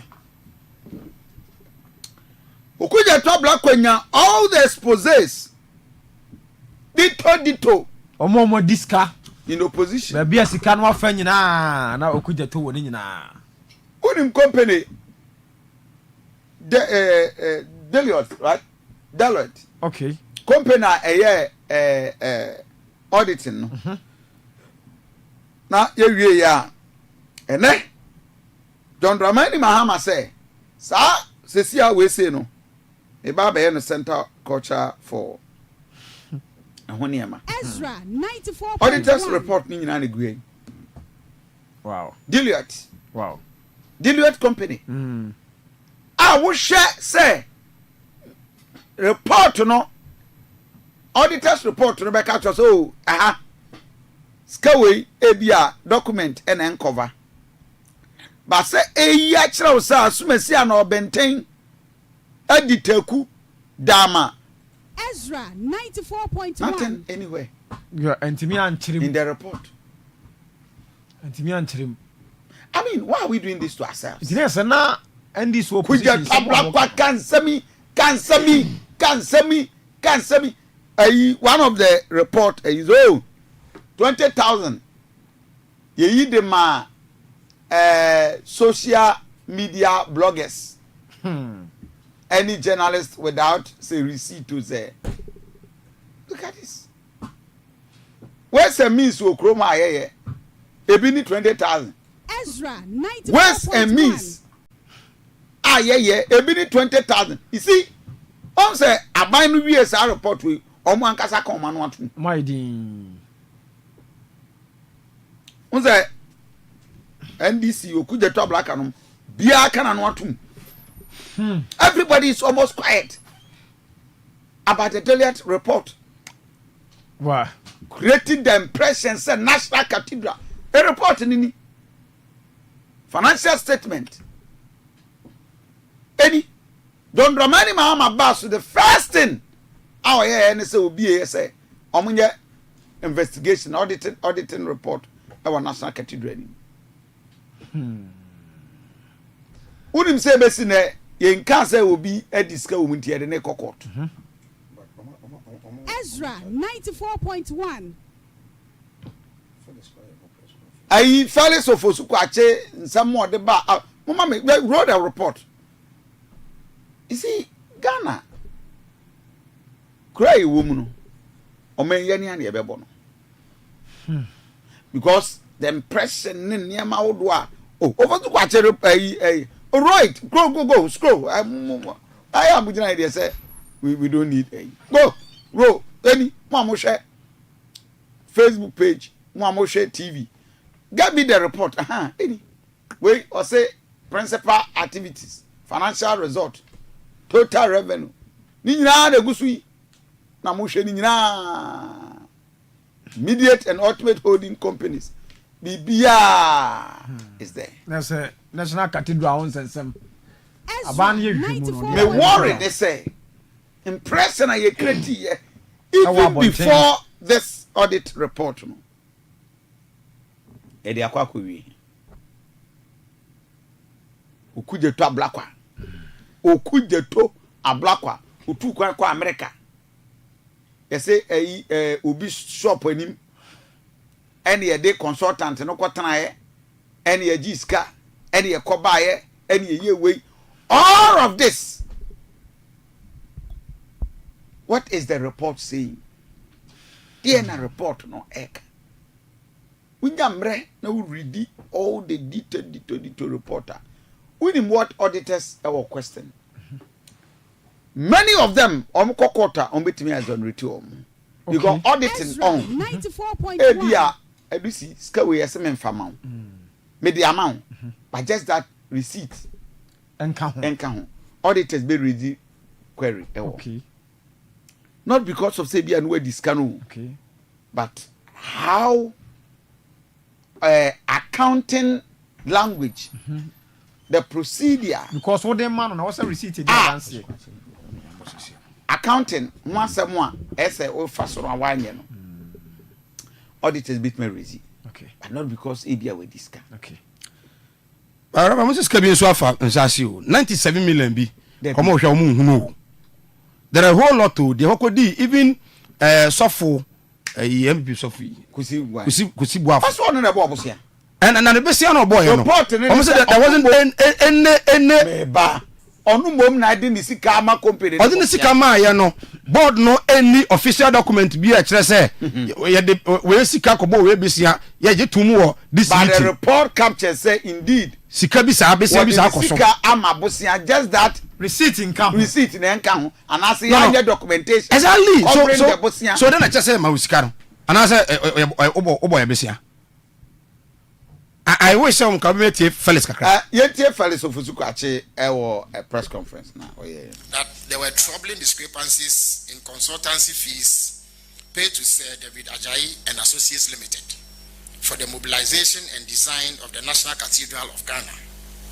Now, while the Office of the President confirms a total payment of 113,040,564 cedis only, the firm, that is Sir David Ajayi and Associates Limited, reports having received 117,972,656 Ghana cedis, which gives a variance of 4.9 million Ghana cedis, which as of now remains unexplained. Payment records show that 87,938,750 cedis was paid by the Ministry of Finance between 26 September 2018 and the audio so you can take it off. I think say the sound no and the best of what we can. You see, Sir Mike, me worry they say in opposition. Yeah. You who said here ofosu kwa chinu mu ne okuje to abla kwanom can you yes, Mike, that is what I'm looking at. Reverend say delay for year what any we so no almost infractions be attorney general until some company go board no. Oh yes. Ama the board members no so kwa no at the events a letter ba say omo surprise say ya go board no na omo no kwa no enema bi a ebeto dwa no nya sa na tie. Fair enough. Ye nyina han ka say asofo no disca. But at least be kwa asofo no onima content onye accounting background bia. Enti be kwa fa so ko use ska no. Onye su ne ye. Ena bia bibia ba. Ma men kwa o so na ye ne the national organizer for the New Patriotic Party, lawyer Henry Nana Boache Ennin kobo Enra they just ended National Delegate Conference no on assessment and issues matters arising. Hi Ezra TV, Ezra Radio, Midi the Aduanaba, Kofi Asante Ennin. Council, good morning. Good morning. Amini abibi abako there. Great. Enra, I saw a very, very colorful National Delegate Conference. And pay ye didn't come kakra. But concerns are eba one or two things and paper clarity. The compare kwa Japan spokesperson lawyer Amoda said from where they sit and the general atmosphere no it was Dr. Baumiana Mokwa outdoor no if is any baby now was just skewed to promote Dr. Mahmoud Bawumia. Was that what you sought to achieve, Anna? Oh, Namenase. Na mencheti for no question mention Audit campaign. We've had a very, very successful event. Very, very, very successful event. And you no credit that intimi no credit that. So sana Jumedino intended to achieve. That be look, you are Muhammad Bawo. Ebi anami and a be an say and Penasa. But it doesn't take away the fact that he's been former vice president before for 8 years. 8 years he was vice president. Former presidential candidate. Convention. Conference. Ezra 94.1. Or a press conference. there's absolutely nothing wrong with it, especially when you go to a bar on the DNM. A conference, this is the first conference. In fact, for about 2 years now, a conference. And you say, you go to about just about 7 months ago. Now, a back conference. Now, the former vice president for 8 years, the former presidential candidate, I address a conference. Kofi cannot say me, Bonnie almost common problem I want to address. But we are mama not yes for my watching chia. One American say for me, you cannot do. I may not even say I may also desire because of the contest. I may not even vote for the person becoming penalty. It doesn't take away that fact. I'm sorry. Look, we've had a very, very, very successful conference. The party, in fact, one of the accusations in the Grandpa Material is a stadium one way, the Nipa, the Nipa 10,000, they go. How is that possible? Stadium capacity is just about 10,000. What are the be a ball a year stage in Ancaster? Not even a single soul in a trial. Ezra 94.1. All the entry and exit point to that area. Nobody's at it. I won't qualify the Nipa close to that 3,005. On my right wing, I was sitting here just about 1,000, over 1,100 or so. The whole a year upper east, upper west, northern region, Savannah, northeast, and Abono east. Every city behind your label, every region zone behind your label. The rest of the space, I need 50 days, and the far Asante, Greater Accra, Central, Norma, Kenya, beyond your label, and the seat every constituency, seat or. Ya calculate sitting na o ka sitting a boom or honoma. It is up to almost the total number of delegates we have. Offer VIP one number no about 900. And then now see a label MPs, regional executives, National Council of Elders members, National Council members, National Executive Committee members, former ministers, former MPs, and occupy clearly labeled. So there is no absolutely no way accredited conference. Yeah, more accreditation. I want to mean maybe the police waiting also. So again, sir, assertion said here, any people may about 10,000. It is not true because even the capacity at the stadium no come 10,000 already. You're closely one and which could contain 3,500 people. You're closely. Nobody's Ezra there. 94.1. I must say, I think that we've had a very, very fruitful party event in a very long while. Na conference in here, I said the energy of the choir, to come about that Friday, and could do the anti-attack Cambodia, that must be celebrated. That must be celebrated. It is not true that would be in favor of Obi. Never. The next I saw some of even the potential or the prospective presidential aspirant. They were moving from one stance to the other. Yes. Reaching and because Omo Kankra say Ken Ebabe Urem on an aponko Yasada blocking for more than 40 minutes. I went to Mikra Engurem. Oh no, the team say we had already indicated to them say Peniform Eba Omo plus 3 security men. So if you are coming with a whole group that's Omonia accreditation, clearly the police would want to identify them before they enter. Okay. And that was with everybody. And that is the instructions are near them. Because of bar, Obua Euphoria, Obua Campo Energy, Obua Campo Accreditation, but won't say be a penny bay, no set up a short in a whole frame. It is a strictly, and then we said it, we had a press conference. You were your wife or HMR for the planning committee at time. So we accreditation and Penifunian, if you can't do my accreditation, will be the Cocoma. Mr. Domo, I declared, they are not even delegates. Yes, sir. Oh, no, I mean, not know, but I'm saying so being accreditation, yeah. the person can even be a delegate, and he can even be an accreditation to baby. Ezra 94.1. Because the protocol was that it's only accreditation.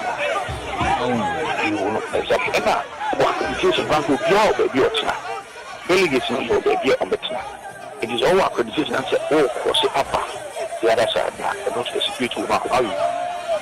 Another concern among folks and so man penny that Nanado Dankwa Kofado, more born a voice, and that voice date back 208. Are they? Oh no, sir. It was the essence, the import of the message. It was the import of the message. It was not anything. I see about here but no man the current ABR recording through Zoom and I be a with me. No, I'm like it was the essence. That's it. It's a Tetraman Pro and yes, Tetramadium Pro. Exactly. And it was the essence of the message. It is still relevant now. And now we on one message or the conference, so no. Ezra, yeah, my every really say. No, didn't or could a day book and now the yeah, mommy, the first ever female chief of staff. No about in kind. So conference was for me. It was in recent times. This is one of the best conferences in recent times. Among more resolutions, the one man for disappointed. The former appointees, card bearing members of the party are non-communim say with immediate effect on betting part of the January election. But I must say they are not part, just as the subsequent. Are they? Okay, in the wisdom of the Constitutional Amendment Committee, someone says be a CEO, and I said be a be a CEO, and I said be a former appointee. Yeah, now to be a president, to be a phobia, and you say be a party necessarily, but to be a now. Body more and an do area be into the Africa and say, oh, man, if you say, I'm going to say more of the mind, say, the constituency here, patrons, the amount more here coaching right. Most of these youth from the one, they should come under the umbrella of patrons. But I think that in future, we can also do an amendment to say, be a former CEO or a card-bearing member in good standing. We can include the person. I think it's not too late, but the rationale they give is somebody can be CEO, but the one only at the pleasure of the president. Be our own modern movie. But for me, I would in future advocate say, be a CEO, your first crossing and count, so you're a party member, or you're in good standing. And for now, the appointees, former appointees, January, to be. And it's our inclusion at the polling station constituency extension to do a senate is your mother account. She said the next Brian Betro about the polling station and your 5, about 7. Okay. The next be my better about a year electoral area coordinators and any tobacco pay a very 5 and I feel electoral area also. And a be mentioned a bit demarcated electoral area and a year in line with the electoral area, the electoral commission, and also the amendment back here. All former constituency executives, the Twaba, all former regional executives, the Twaba. All former electoral area coordinators, all former national executives, all former MPs, Ezra 94.1. And this take effect from January, in fact, as for that expansion, the party will put up a team to start compiling the names of such persons. They are supposed to be part of the expanded delegate system. And I may have my birthday to about 81st January 2026. To be, and will not be part of it. Or they'll be part of it. Also, former for we don't have to go through any elections identify them. They're already there. Will be a former constituency executive. We only have to do the search. Go into already our album now, quickly. We only have to get into the constituency and know all of these people. It is easily identifiable. We only have to put a search team on the side of man. Be a former MPR in that. Ezra 94.1. Be a former regional executive in that. Be a former national executive in that. It will not easily identifiable.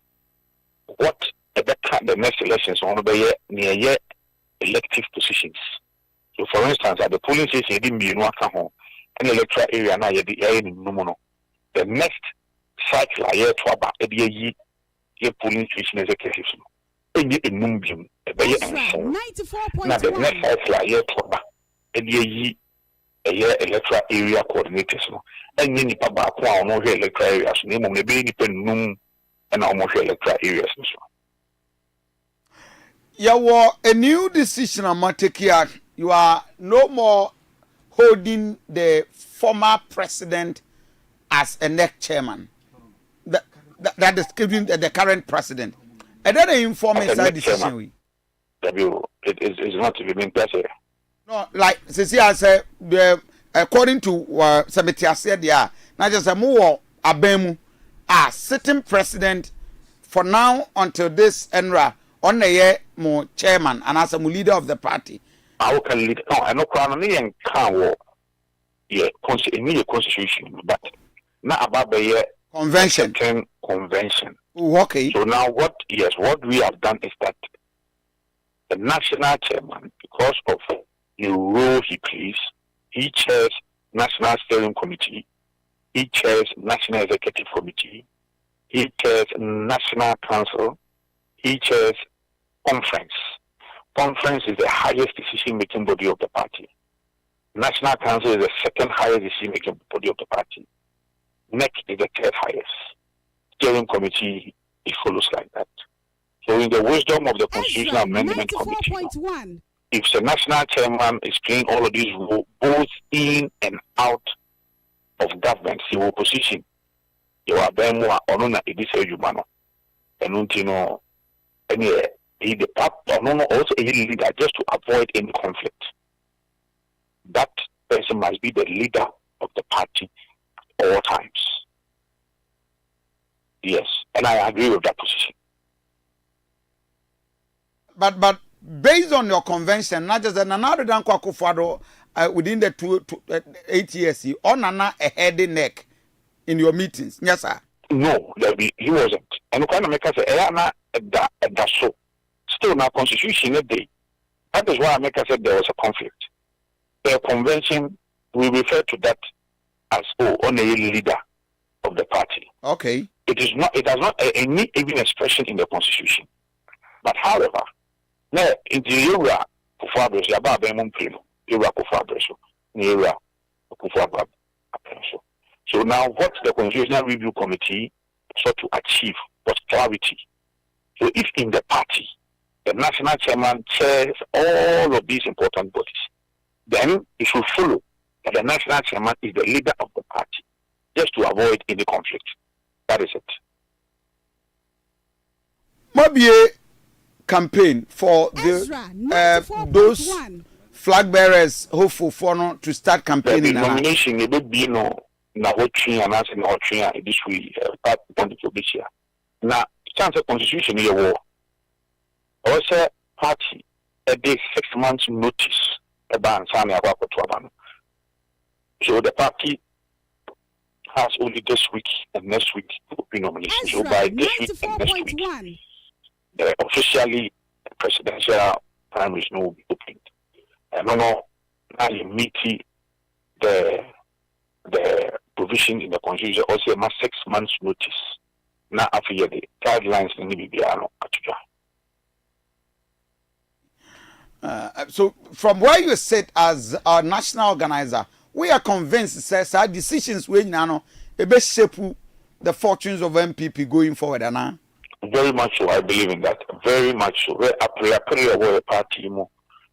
And even people even lack that energy. There is that fatigue to even criticize the ruling government. Why? Because internally, no, yeah, no, you're too money, you're too money, you're too money, who you have, but we are even God. Because and near my son, near my bonnie, may that I'm saying, I didn't say me, I know how to do so.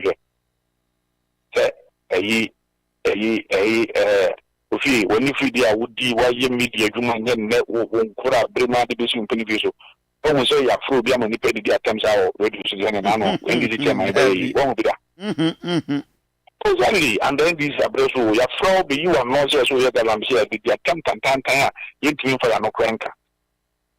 To the point where I know your demeanor. Ezra 94.1. One man you can cancel to become an enemy.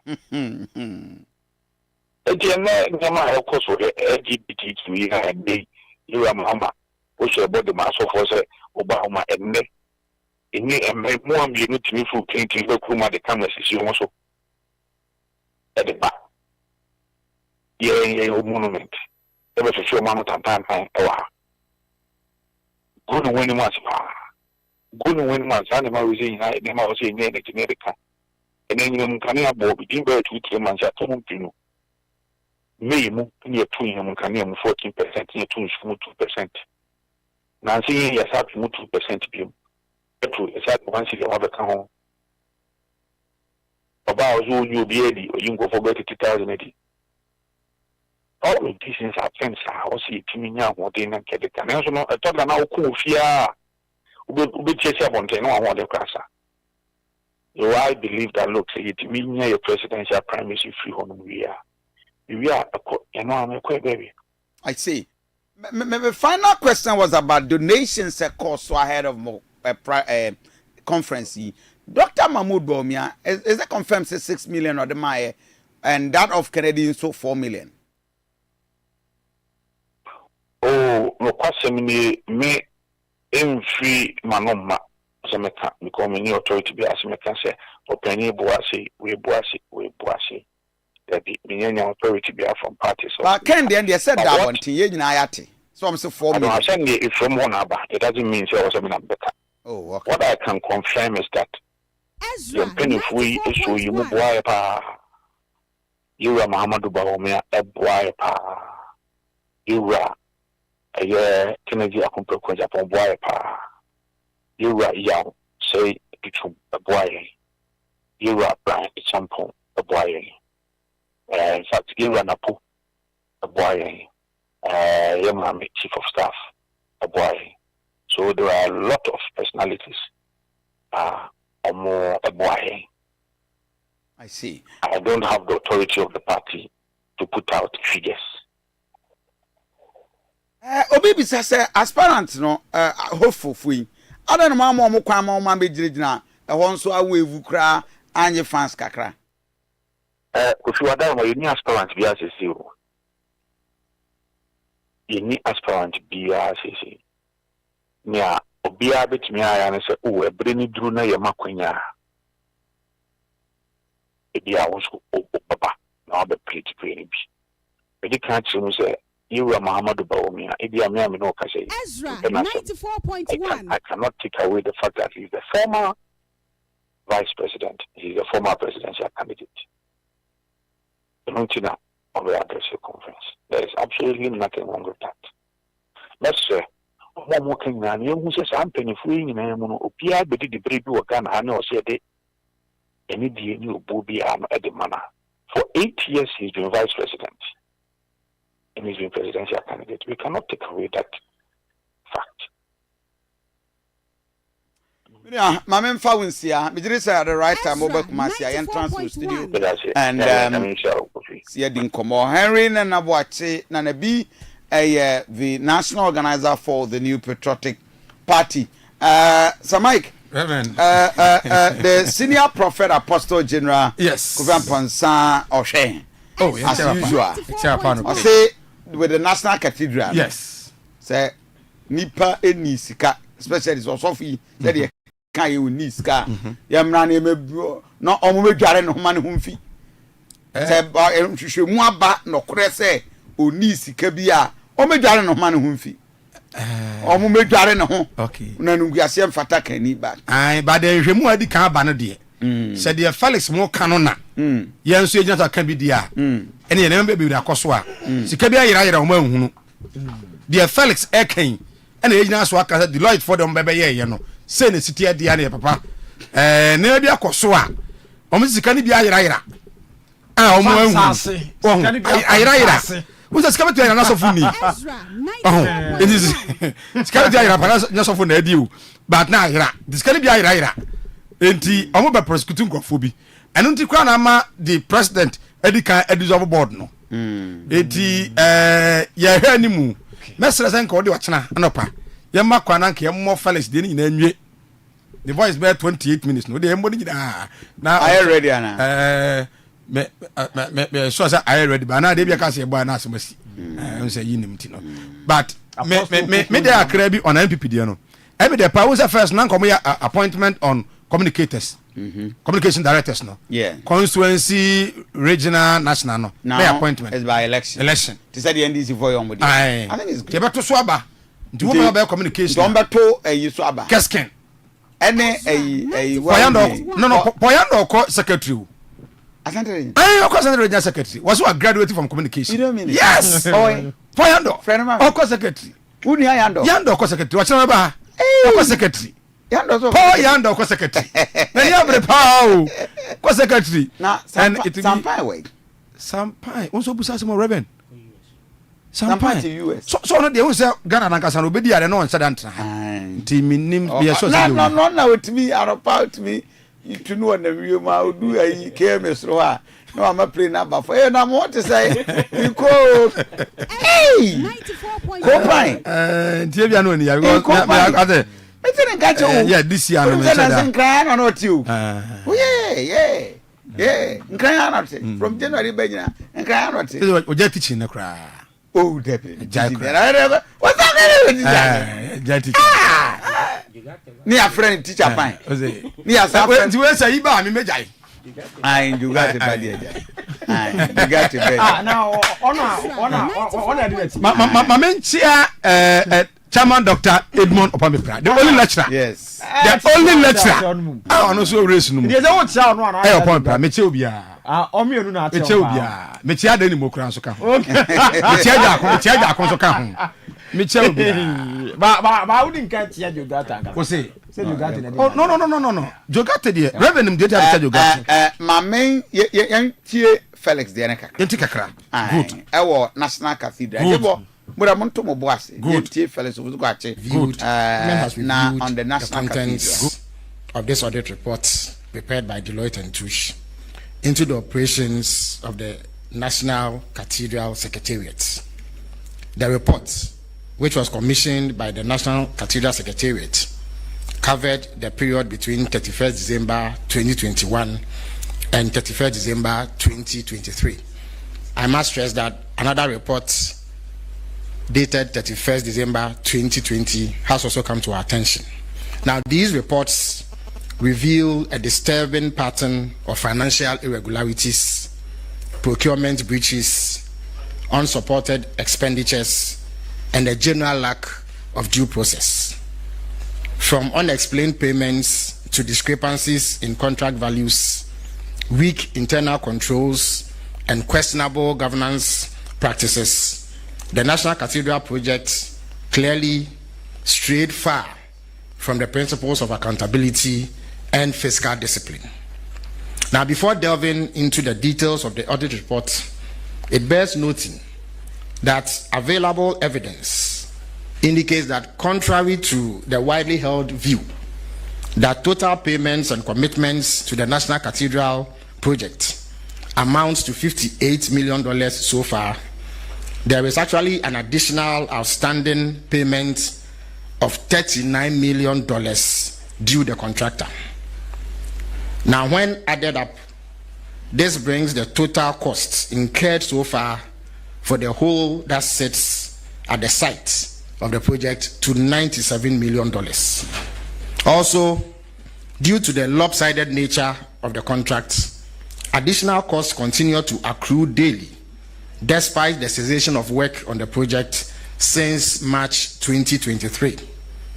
Now, I want to take you through some of the findings contained in the audit report, because there are those who have claimed that this audit report in question exonerates some persons. Now let me touch on discrepancies in consultancy fees paid to Sir David Ajayi and Associates Limited.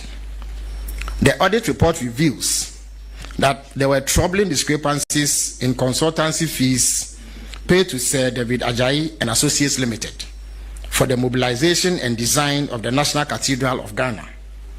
Now, while the Office of the President confirms a total payment of 113,040,564 cedis only, the firm, that is Sir David Ajayi and Associates Limited, reports having received 117,972,656 Ghana cedis, which gives a variance of 4.9 million Ghana cedis, which as of now remains unexplained. Payment records show that 87,938,750 cedis was paid by the Ministry of Finance between 26 September 2018 and 25 November 2019. Subsequently, the Office of the President made two payments. One, which was 29,664,845.29 Ghana cedis on 19 February 2021. Another 369,060 Ghana cedis on 5th March 2021, bringing the presidency's total contribution to 30,033,906 Ghana cedis. Combined, these payments amount to 117,972,656 Ghana cedis received by the firm. Variations in contract amounts with Rebadi JV. The formal executed agreement with Rebadi JV puts the contract sum at 261,965,660 million US dollars, which is exclusive of taxes and levies. However, the Office of the President confirms a higher figure of 286,465,660 US dollars, which change anything. Ezra, you see, there were irregularities, and there were malfeasance, and there were misappropriation, and there were you know, there were a lot of financial terms. Malfeasance. Ebia, there were defrauding. Ebia, there were misapplication. Or misappropriation. Misappropriation. Yeah. Nina no your technical. When you take the person to the court, now our enough evidence. Auditors from there, they are looking at the document too. Exactly. The person will go and prove himself. So what me prove there? Say what you prove so?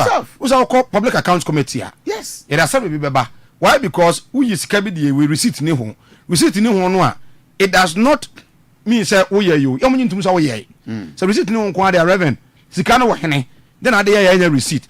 Utia wo say you know say $58 million. Yes. And aba no use here. And as na the whole project ni ya use. Almost say aka 39 million US dollars. Yes. And abeka ho. Into this no. Yes. Yes. So NDC government is expected to pay 39 million exactly to the contractor. In addition to the 58 million. Yes. And to one baby tree, I said no almost ATS money. Debut. Tio. The enemy has said. And you don't pay. I said why must you pay 39 million? This audit no. And you know, obi a be say e dey na ba na say 58 million. Na enei 39 abeka ho. And I will say or say discrepancies no. Over 130 million. Any scam so mo use. But am here auditing no.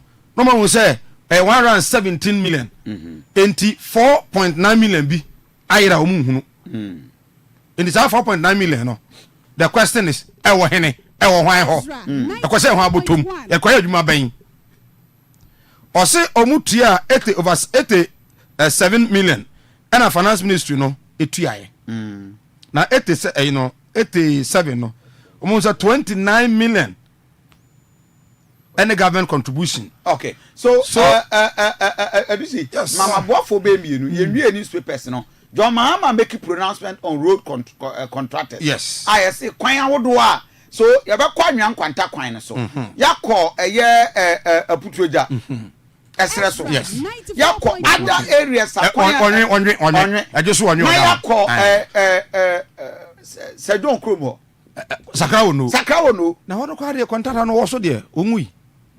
Your mama say and we're making serious pronouncement. I was sakwa we nyina ye ba be kan wasem but aboafo oba mame nko odomi enterprise na afi ye nko penkania na ye famesiesie ye dem mo mesra wada de wo OC hotel de OC restaurant and company sorry na wo penkania kwa de bebom ni ba bia de bebo no ayo odomi enterprise men can show say open decorative lights ahodo lighting gadgets which open electrical wires ahodo Odome enterprise and American for Ediama War. Your sandalias ahodo efe what the ball hall team say yes can you on mewuranom Odome enterprise crystal light open LED fluorescent corner light street light wall light rob light yes our electrical fittings nyina edintimisra what's you down no mura ye na ye baba ye estimate no Ediama War Odome enterprise our doom Ejaba house your number no 0208 727 907 aye Odome enterprise Odi4 Daniel Herbal Clinic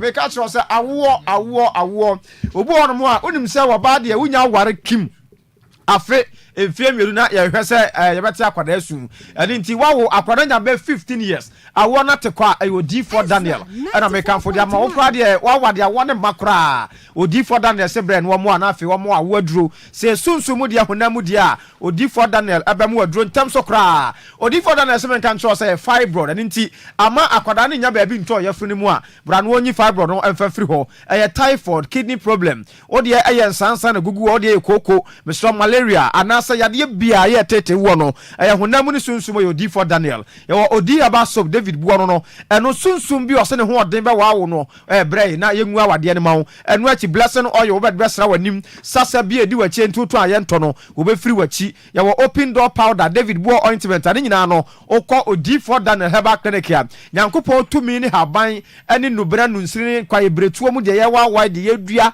de yetuo ne nyina wo de fra ye duro diamantam so ye wo takwa brahabebome obrempɔ coast na chi ho a kuma senso ya wa Asante bekwai Atemuda Junction odru ba bia health insurance ne wona bonus ya sambod kese na isiwo fra 0249 087988 0249 087988 na Asanka bi yanko fantasia ho na fantasia si hair relaxer na make am forma wona busu atenie pa enku shower gel afi deodorant ahodo ene body lotion ahodo nyina no unya bi eyusu eboawo ama wo skin let me atoso pa mo am skin no nchada anye kama no oba yusu nku na wie na so frabo chekwa na aba mmode a na penku ibi to V1 deodorant eno no boa ma pampan na free ho sanso na V1 body splash no boa ma ho ye hwam V1 shower gel no boa ama o skin let me atoso kama na fi quick white shower gel no so eboa pa ni na no man mama ntuto bia no to bia ma kunu to bia ma yere na fi etumi abo be to nku bia o my Ghana do wura ho a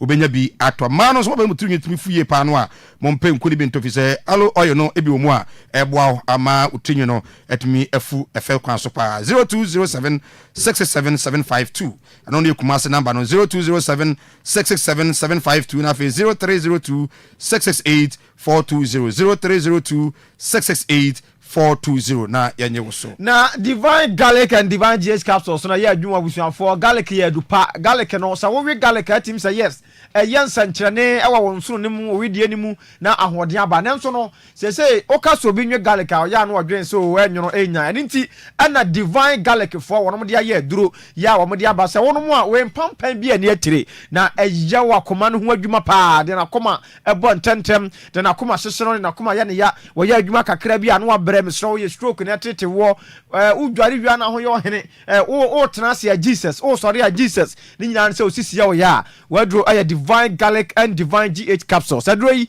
ye nsuo and press and to di nsuo no ba no press no na awode aba na mu yade ni nyina say white say syphilis say gonorrhea sexual weakness wo ba bi wo wa na nsufita bi gu no wo ba mi so wo a owo te se ase ho ye ne hene wo betiti sa na dan kure fra na de ya ni nyina no wadro divine garlic and divine GH capsules na make am for na me dia ma wo ojo nso tentem a wadro aye divine garlic and divine GH capsules me so on to ba ko nya ba ko nya sa anya adwuma yie to ne mienu nanom na behu adanse a obedie ba bi eto nuo bi a obenya bi e wo man mu your number aye 0530 172 086 0530 172 086 na only divine for so entwetwe komo sesia ye kodi de papa na ebedie edonti anopa wi anwumre bia opa bia betu de ama won so ho atuna towo na amanfo ahunu se sika na 1 2 anwu a Jollof King restaurant na me kan for ma oya wedding engagement adoring onya okanchima bi pose otori and papa mani dia Jollof King ye delivery ya obi abetu de na abro sanso ana unua bi oyere ukunu atukwan wuntimi no de na ofi a ebetu aye stew no kama emo jollof todo no ebese fridge mama no de akra fried rice jollof rice with chicken sausage goat and afi so no gizzard ni na no yebema obi ato dodo no pa de webo mode ana waba yaso ye okrofrom ayedu asetafo and afi bokrom ho and yaso ye kese ne pa oba ye delivery across the region bia obi Asante mantem no so be free ahomatrofo so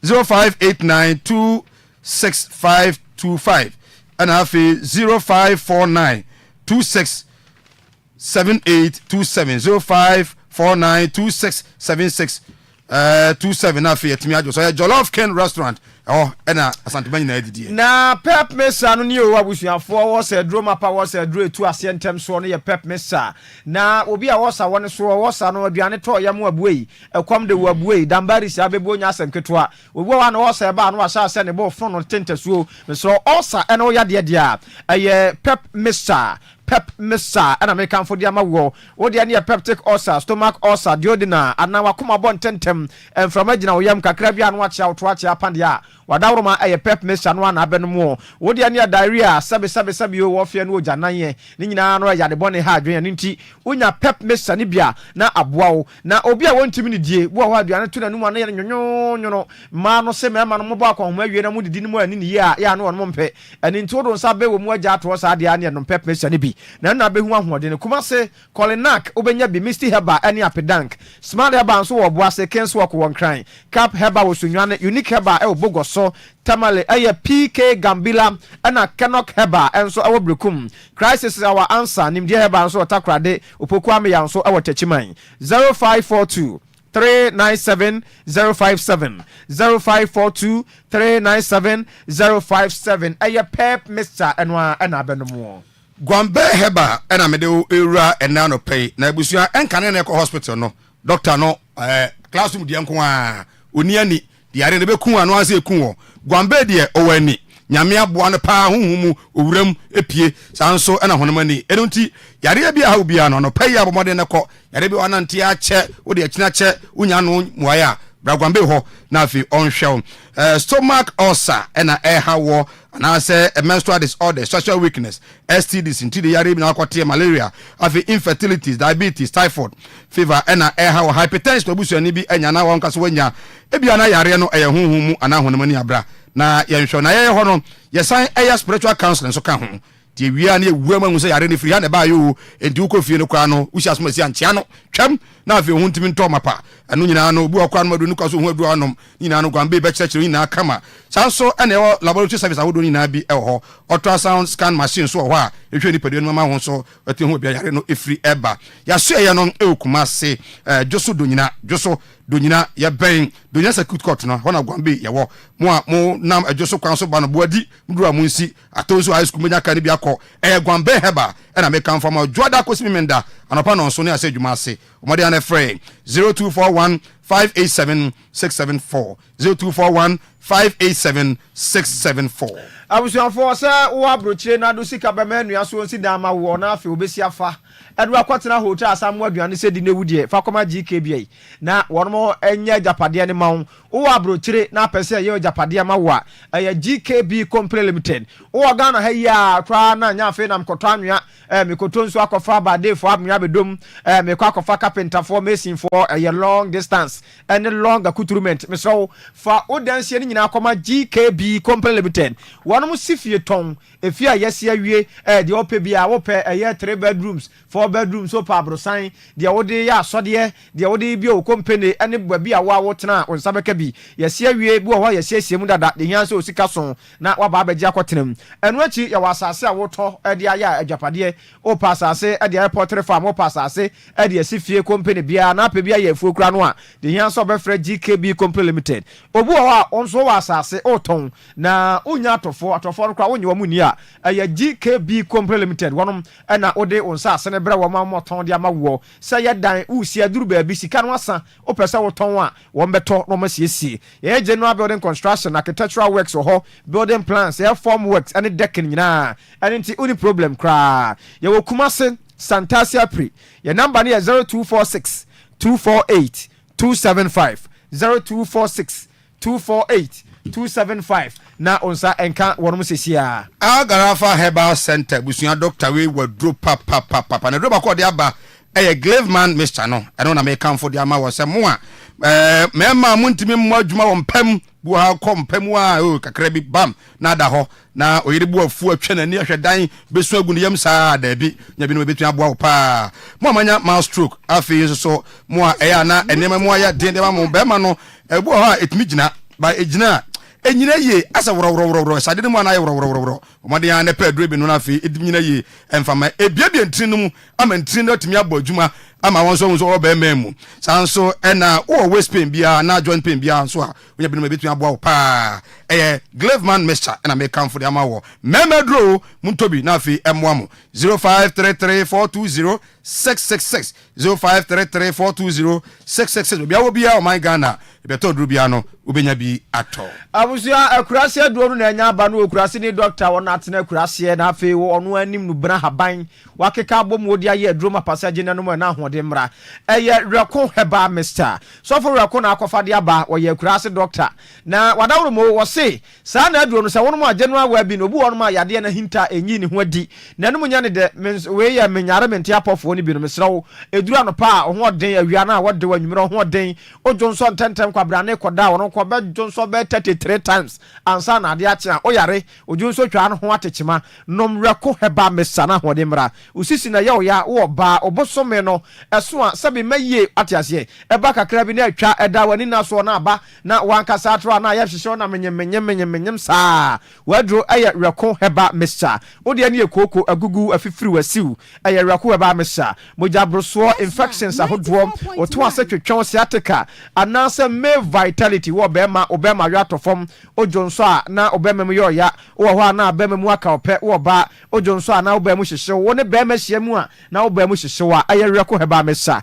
Eno ana wonom eye akurase dread akurase no bra kwa ibretu mu de no na aye ani nti wonom a side effect bia eni ho nyamiadom okɔ promise ba oyire pa benya bia tu posake ba ewo mrum apedank ewo mrum sack pharmacy so ewo patase 0244 470067 0244 470067 na onsa enka eye soforeko one no enin komo sesia Power Specialist Aba Hospital mami adua ye ni o wono de hepatitis ade no de abasobaro no anse ade ma no an nyina ne sei de wofru dua pa ne pia no wo ya de enti ne ebo na baso mesro wa gene makoma komprem kron na se Messi kuraje barondo kura wa anye ne sa wo ya de ne nyina se hepatitis ade na wo so nko ade a wonyare wo de bana kache obetu asem say hepatitis B say C say A otu ase fatty liver otu ase ulcer kidney stones yani ade hebaten heba mesha ne powder no aba adwama so unya bia eboa papa mankwamo ne nya hode kutia yade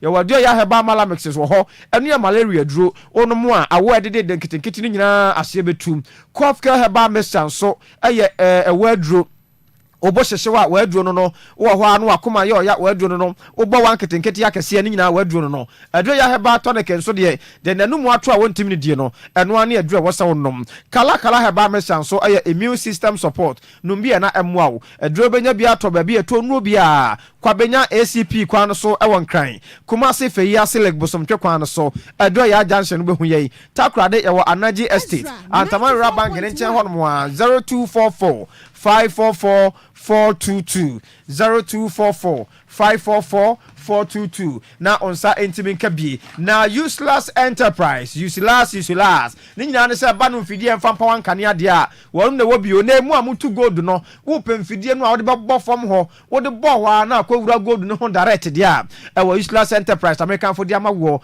ope Honda Caterpillar ope Kiloska Cummins Perkins Lester Peter ope water generator set ahodo me so de edi tu nsuo ni nyina ebu ya kache ye wo plant nketo ane akese solar generator solar panel enu ti hotel for restaurant for radio station TV station and yedum kanea na moso moko off no monko useless enterprise en kopen fidie kankran ye wa adrenga no Porsche Hotel your American House, your Baleshi, your Saribotwe, Madina, and Adenta. Kumase, your Hensai Bonsum 0203 005 498 0203 005 498 Maliton ayadupa Maliton ayadura wonu ma huru mojamu me shawa da nei asofo nyina de Maliton ya counseling ni nyina se wotufu wi anu akero se moja ne mu na yade ni fridi akope Maliton nenom ebe huru moja ne mu ama kama Maliton koko ni akakadro enubra haban yade ayafra enu nti de nim ntiri ni mu asie emoja ntimi mfam wonti ana ne nsa etitriti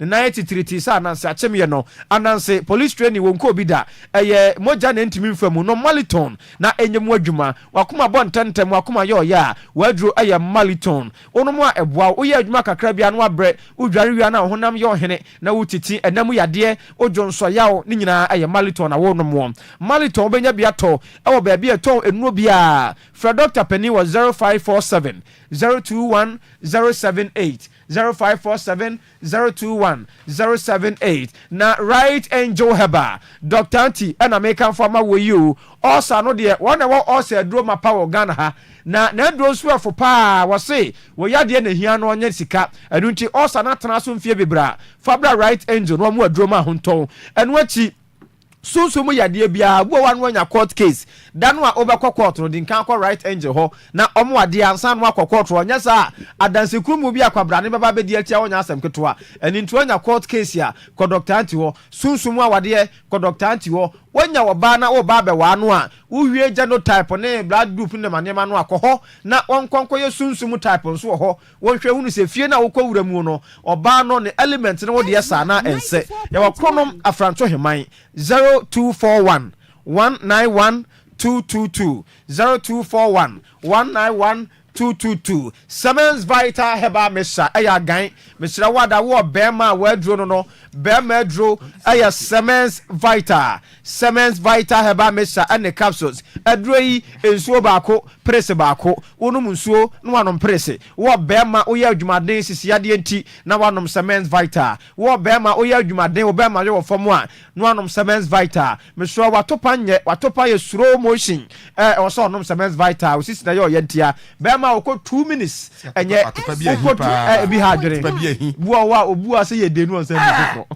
oko ba ko a no be 7 minutes na da so sa opa so dia there na say yes answer team say kramra gina 10 pedom pa we ne de twodwan wada obi so anom se mensa che se wono gina ba bia atopa ko tentem onya bi sa mesra wada anti sa ankwasi asem we na anopanopa mani habira mo kan aya na mpasa mo jide wo wiase a mepa mo afifia o ofa ovei eyan pa o sese nyina ni e ma ne bi wu odem some women are dying in silence akwani bu atopa se de na ni sisi no sensen wiem sa o twande yi obey so e pa de aya de afa na gina ba bia di nsemu no so ade ase enti Siemens Vital Heba Mesha ne de no anu bi na abo ofa e ma ne bi nso mpema atikra emani bi nkra match you da bia mema na nkra match oyo ba on nkra match ahwa ukuru be jawo sa emana wa bonte no ofa he sɛ o chia ne nsɛm kora no ɔkra match wɔn ma nom sɛ mens na ma ɔma tenka so de pagya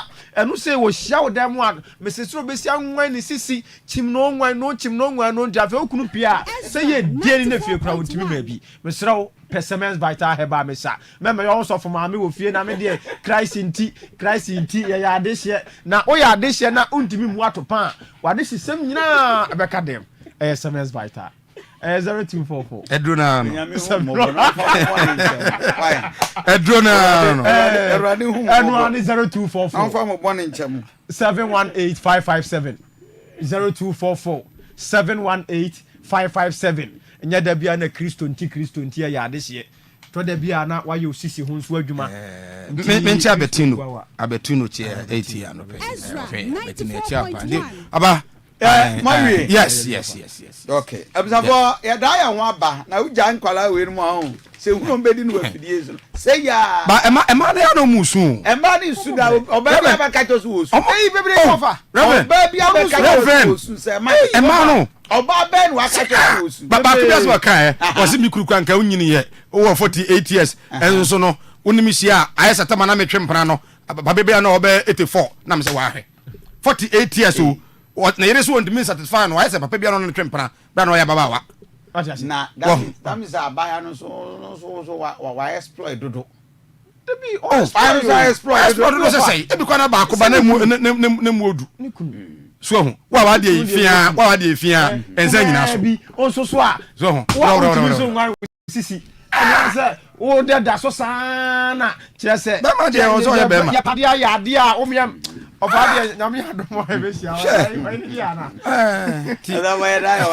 Mike Reverend the senior prophet apostle general yes Kofi Ponsa Oshen as usual I say with the national cathedral yes say nipa eni sika especially so sofi say the kan you ni sika yamra na emebu no omo medware no ma ne ho mfi say hwehwe mu aba no kore say oni sika bia o medware no ma ne ho mfi o mo medware ne ho okay na nunguase mfata kan ni ba ai ba de hwehwe mu adi kan aba no de se de Felix mo kan no na yen so ejina ta kan bi dia ene ene mbe bi akoso a sika bia yira o ma nhunu de Felix eken ene ejina so aka the Lord for them bebe ye no se ne sitia dia ne papa ne bi akoso a o mo sika ni bia yira o mo nhunu sika ni bia yira Uza skabeti ya naso funi.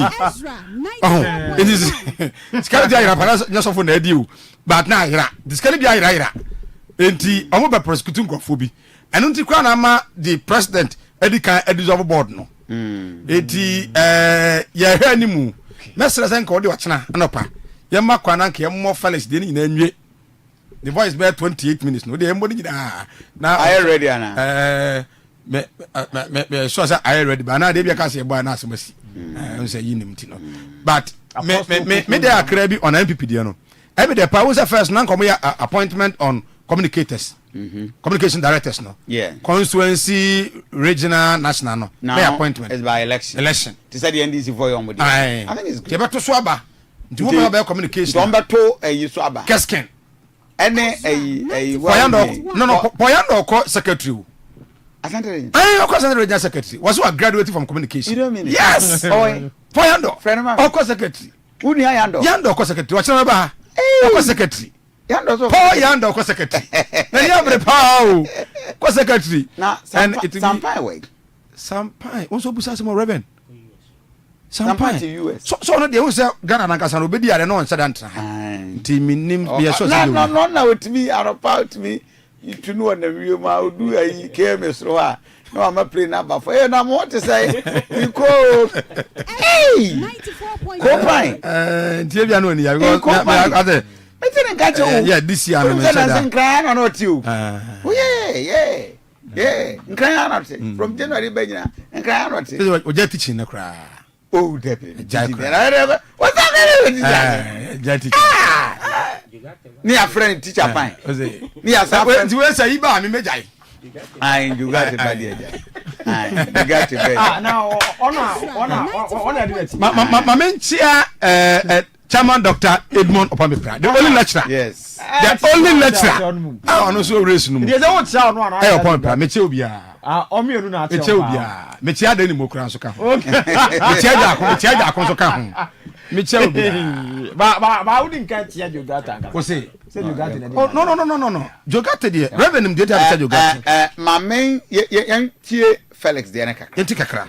Good. Ewo National Cathedral. Yebo Mura monto mo boase. Yenti Felix of go ache. Good. Na on the National Cathedral of this audit report prepared by Deloitte and Touche into the operations of the National Cathedral Secretariat.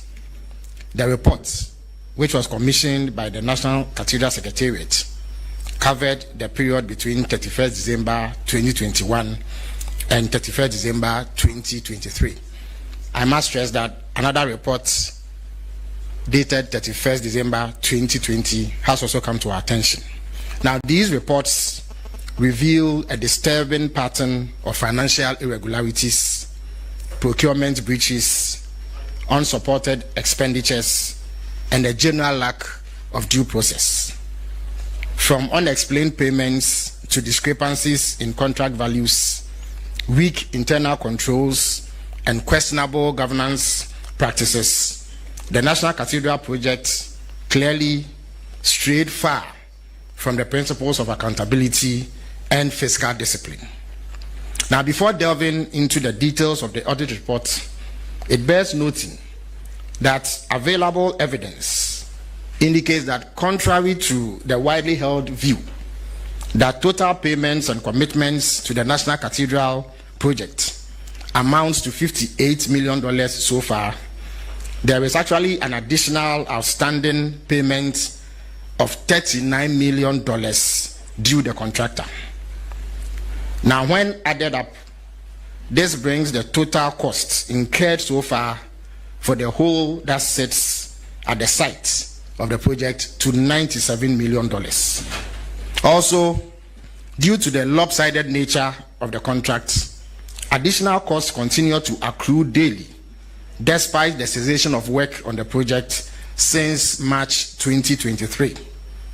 Now, I want to take you through some of the findings contained in the audit report, because there are those who have claimed that this audit report in question exonerates some persons. Now, let me touch on discrepancies in consultancy fees paid to Sir David Ajayi and Associates Limited. The audit report reveals that there were troubling discrepancies in consultancy fees paid to Sir David Ajayi and Associates Limited for the mobilization and design of the National Cathedral of Ghana. Now, while the Office of the President confirms a total payment of 113,040,564 cedis only, the firm, that is Sir David Ajayi and Associates Limited, reports having received 117,972,656 Ghana cedis, which gives a variance of 4.9 million Ghana cedis, which as of now remains unexplained. Payment records show that 87,900,750 cedis was paid by the Ministry of Finance between 26 September 2018 and 25 November 2019. Subsequently,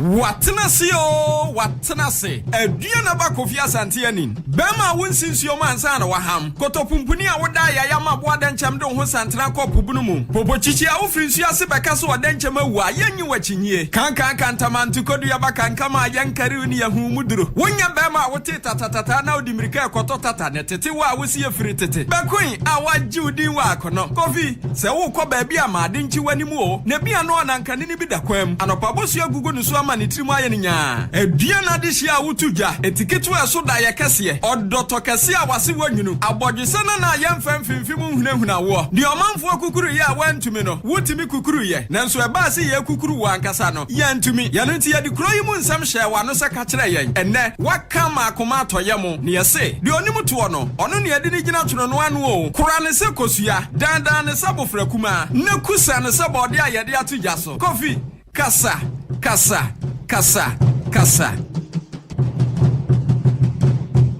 Right, thumbs up for high Ezra TV, Ezra Radio. We need Aduanaba Kofi Asante. Special good morning to you. Lawrence Atrase, Samsona Kubunso Atrase. Lawrence, maybe I'm a cordial. Nyami adum Kofi. Na conference. Oh, why fair? Oh yes, do Jwada. Some catch him. We say what radio so channel. Penifone edu Jwada. And I'm we music for troopy. Let's see niska. Eh? Jwada do adjust niska. Share. Banking system no. If you are na mema ko banking system. Me cho was at there. Okay. E ko banker. Bank statistics says if you are na mema would risk apa.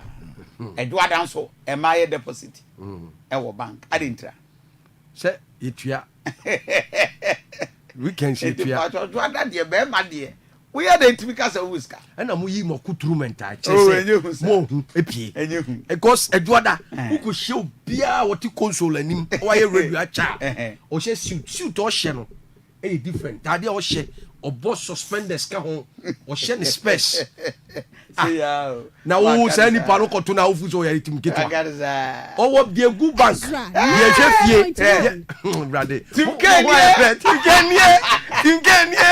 Shell. Kofi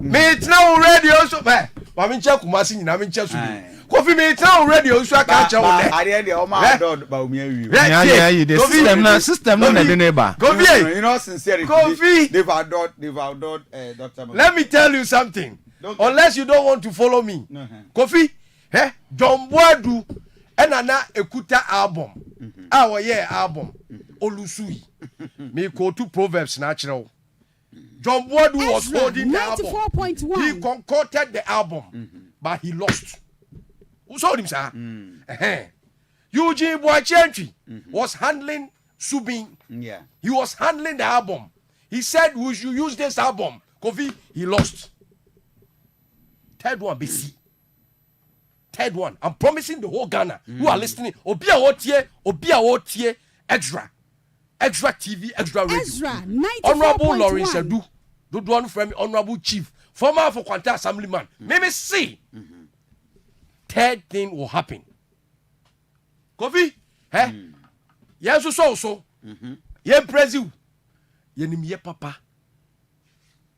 Oh, Casa, what's he saying? Oh, my dog, you. See any obi nkyere Kofi enim ye papa ne yenkoto aba different Sir John never trust delegates sir say kura ya say expanding no be fearful of delegates okay entimen ka say ya do ba umia Kofi na me tell radio so ade we me kan ba bia da radio so because we a senior journalist and I'm disclosing this. Ebe pimune a me ka say Kofi. So utia. O say ye ko school no say ye be ye play. Wa hu de me cho no. Ye be ye play, ye be twa sini, ye be ye agrobia wo school a. O say yetimi for obi say on ye Jesus Christ. Yes. So nim sa. Ezra 94.1. Nina me ejo. O say yetimi for obi so on ye Jesus Christ.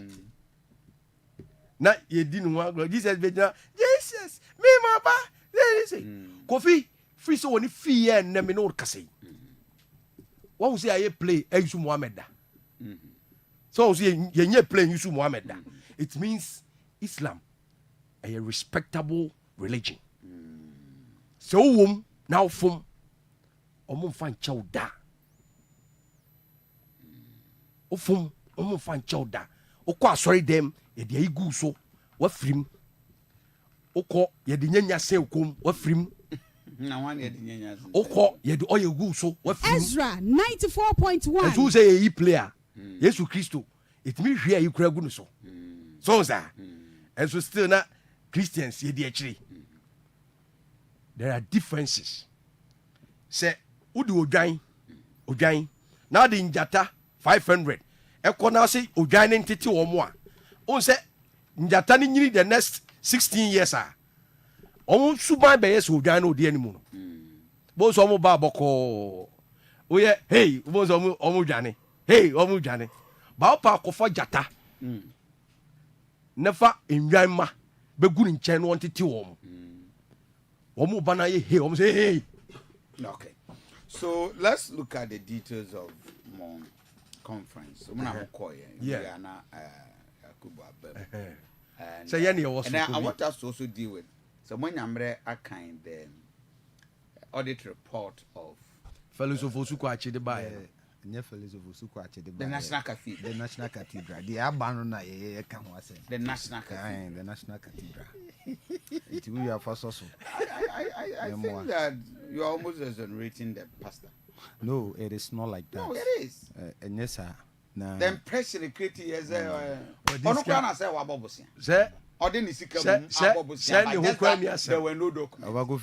the processes leading to all Bobosiani and the Hong Kong. Say be out of goodwill. Out of goodwill. Oh, now say yede we causing financial loss to the state. Yes. Emma Chachuchi Katako them and I'm sure. Yes. Into a man because ABR, for instance, I word na Edumanu here something now me me will scan. Yes. But Ghana yemra. And I make us say yes. Exactly. What I say. And how it is transferred. Maybe I get document be exact and especially abra you say ye nyina no ye titi mo remedy aye no na wono mutu kwan a omo allowances in the expenditure of National Cathedral. Do you as in rich people like that? But send me part of the job. It's not allowances. Priority. It's not wrong to we take were allowance. Speaking traveling allowance for that one there. It shouldn't be discussed at all because both parties will be speaking about priority. Yes. President Akufo-Addo say, "Wotimi be di president ati asem ni yo. Ono no personal ade a wode ahye nyame bo say eno kra wantimi ani so amna no tuma nyame." Ono ane personal ade a wode ato nani so say enye Ghana de o. Because Ghana de ne okeka kire ye nyina no ne ye hwe so koto abaye de e ma no but National Cathedral de was me bosha me de ahye nyame sese wotimi ma me bedi me Nana Ado Akufo-Addo me bedi president ti asem ni o na me moro Yakubu se me ba bedi president a me de kwan enya me fie adodode e wo presidency ni ho nyina enya me fie na me de ko Honorable Lawrence okodi assemblyman no sebe enya ni nua na enemy a odwen say I will get any benefit from him. Nti de ya kan nyina nse so obi ahye ono ankasa ne bohye na so obi a so obe volunteer for us to help him achieve saade na must it go to the costa ebe affecting nation na with the mega resources that we are talking about and so on and so forth. The Ghana is waiting for NDC to pay $39 million. And exactly. That is where the problem is. Yes, and you are expected to pay. Okay, some revenue yakwaje excess energy de buy almost ya waste resources. So okay. Contractor ya sign here. Say contractor ni nya adwuma kra yituanika. Ti asem ni yo. Our Kofi. What concern contract on behalf of the state? Sir, yenye National Cathedral enye state ni priority na emu my President Akufo-Addo bosha awashe nyame. Na say ye ko akwakoya. Our Kofi, this is how it is ending up. And you see, exaggeration. It is even worse than at the end of the day, competent court of jurisdiction. And to that,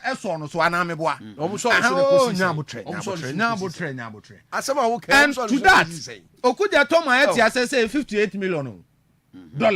But says here exceeded $58 million. It means that damage to the state in here worse. And as we speak, Kofi, all things being equal, and Nema Yesen was assassin so. Judges, a few bungalows, Malian you know your friend is say embassy kwakwasa for J baby obi abetia no scholarship secretariat ni office na wo. You can imagine the kind of cost that they brought mine in terms of replacing, you know, bungalows and judges Bethlehem. You can imagine the cost that when we have to get a new office for Malian embassy. You can imagine the cost that when we have to get scholarship secretariat afresh. In the conclusion of the auditing or the delegate report, say they were not able to form an opinion of either misappropriation because of lack of available documents. Exactly. For now, so they are exonerated. No, they are not exonerated. But at least it's up to the state, Attorney General of the state to also probe because further. So auditing the audit it make us say Ezra 94.1 document be here and I say it just available no mutimi determine say adie we they don't have it. They don't have it. Exactly. So no one is exonerated in this. In my opinion, say they issued a disclaimer. Exactly. And one thing I'm worried about NDC is that I keep saying it whenever I'm sitting National here. Delegate Conference. They quicken to come and make pronouncements outside. Sometimes, okay. So very good outside. Conference. For now, as we speak. According to more resolutions, Ezra 94.1. The president will no more be the neck chair. Yes. Former appointees and so. Yes. Coming about to be. But subsequent by January. Yes. In all conclusion, party thanks one making headway. Oh, but it often and opine. Baunia amoda takasa. I say they are not happy. Yes, also omonye happy the way I didn't in Koya. But it was a clear opportunity for Baunia to be an outdoor to the Narabi said entesa. Now the immediately said they've achieved their purpose. Would this make any changes for MPP now? Kofi on say memory da Ezra 94.1 Coin B say NPP party. That is the conference. That is the highest decision making body. I will say Kushia. That is the difference between the National Executive Committee, the NEC, because NEC is the second highest decision body. Onuka, I will say a BPO delegate conference. Now all the delegates, those who are seconded say aye. What they say? A honor ye in Yamatum Kofi. Na Yokoshia and Kofi. On say, I say ye fuba kumuma. First, and now tis and kai nanka. Ubi crying say, 94.1. But Kofi, never. Said the engineer you could pay or do one anti me ama. But do one a copy on Kofi. Now the whole Legon stadium area no very colorful. Now ye colors no nyamia nimni a color be a Kofi say a pie baby a marie muti and tis a color be a pie baby a won't say a marie more doom na baby a tum ni coco. What you say? Ye color no a shrine a bieni penny a manipa hunanim lights of bakra utmini edi nipano a tracy baby on what you say? Colors. Emma Kofi me who say NPP or dome, but Kofi Ezra 94.1 say NPP ombeseno but insida. I'm saying this again. Enkofobi otrimupo susupo se Kofi NPP said ye nananom hihye beto ho ma yen omudi omumoja kun si ho agi party ni tintim ho ɛhyehyɛ mmara to ho no nkurɔfoɔ bi pɛ sɛ ɔmo tɔ n'akyea na Kofi ɛnsi da ada no stadium hɔ metena tvs bebree so kan me sɛ ɛnsi da because Kofi baabi a yɛnam kɔ no party ni pɛ ne sɛ yɛn nyinaa yɛbɛka ho abom sɛdeɛ yɛn ayɛwura his excellency honorable Kennedy Akompreko Japan ogyina baabiaa ne message a ɔka sɛ yɛnka yɛn ho mbom na yɛn party foɔ no yɛn make sure sɛ ɔmo bɔ fu ɔmo ayɛ sɛ Kofi saa nsɛm na ɔka no on sɛ waka saa nsɛm na mɛnɛ ɛno na a result sɛ Kofi yɛnkɔ yɛ amendment so that the expansion will carry out it will bring on board saa nkɔfoɔ na constituency kura ɔhwɛ a Kofi yɛyi wɔn free mu no on sɛ executives ni bebree yɛyi wɔn free mu Kofi this time round yɛde wɔn ba on board constituency former executives bebree MPB ba wɔsimini wei nya adwuma MPB ba wɔsi wei mempɛ no MPB ba yɛsisei ne ahyehyɛ de ama no Kofi this time round nipa ne ti nkyɛn koraa na sɛ Kofi ɔte sɛ yɛde na bɛka ho bi or right to vote a Kofi ɛma nakoma ɛtɔ fam that is the preaching na honorable Kennedy Akompreko de bia o preach ɛnɛ abam ɛno na de bia meka sɛ papa no ɔyɛ prophet na asɛm bi a ɔka bia no ɛbɛsi wɔ party nim ebi de kɔsisi hɔ no Kofi ɔse mpanifo a ɛwɔ party nim na yɛato ɔmo asawra ma ɔmo tete fie Kofi hu sɛ hwɛ obi te sɛ majority leaders a ɔmo abakɔ no wawie service na ɔte hɔ na yɛnkɔfa na experience yɛnkɔfa ne mɛka ho ɛma ne hu so ɔte fie koraa no sɛbi party no recognize ne sɛ ɔte fie no daabi yɛnto ne ntwene ɔka ho bi enti ɔno right to vote yɛde ne ba anɔpɛi na Kofi akɔbɔ na mebisa sɛ is it not worrying say the former Ezra 94.1 6 million Ghana cedis 60 billion old cedis for party delegate conference. A member of parliament Kennedy upon the emphasis away a businessman. 4 million. 40 billion. And oh my, you are not worried. Kofi mamen sanfa bibi ntwa de okai. We are not worried. Kennedy Japan sika otua no. It's more than 4 billion Ghana cedi. 4 million Ghana cedi. 40 billion and 70. Ebro 40 billion. Me see. 4 million. Mimi ja radio so disclose wa kire o. Obi otie bia ntie ne. After paying that 4 million Ghana cedi. They went back. The highest bidder is Bawumia. Kofi. Me see. They went back to collect another money. For them. Added to the money they were giving. That 4 million Ghana cedi. Mimi see. People have this. Mimi worry ni say you better as party administrators, party national administrators. 8 years. 8 years. One month me save sika. MPP don't have money. Who say your organization bia honorable Kennedy Japan spent a lot. And almost sadi betu mu say udim Kofi and almost akofa ba say constituency bia we akoma sika say. Constituency bia Bawumia gave them 10,000 Ghana cedi. Brian Champon gave them 17,000 Ghana cedi. Constituency bia.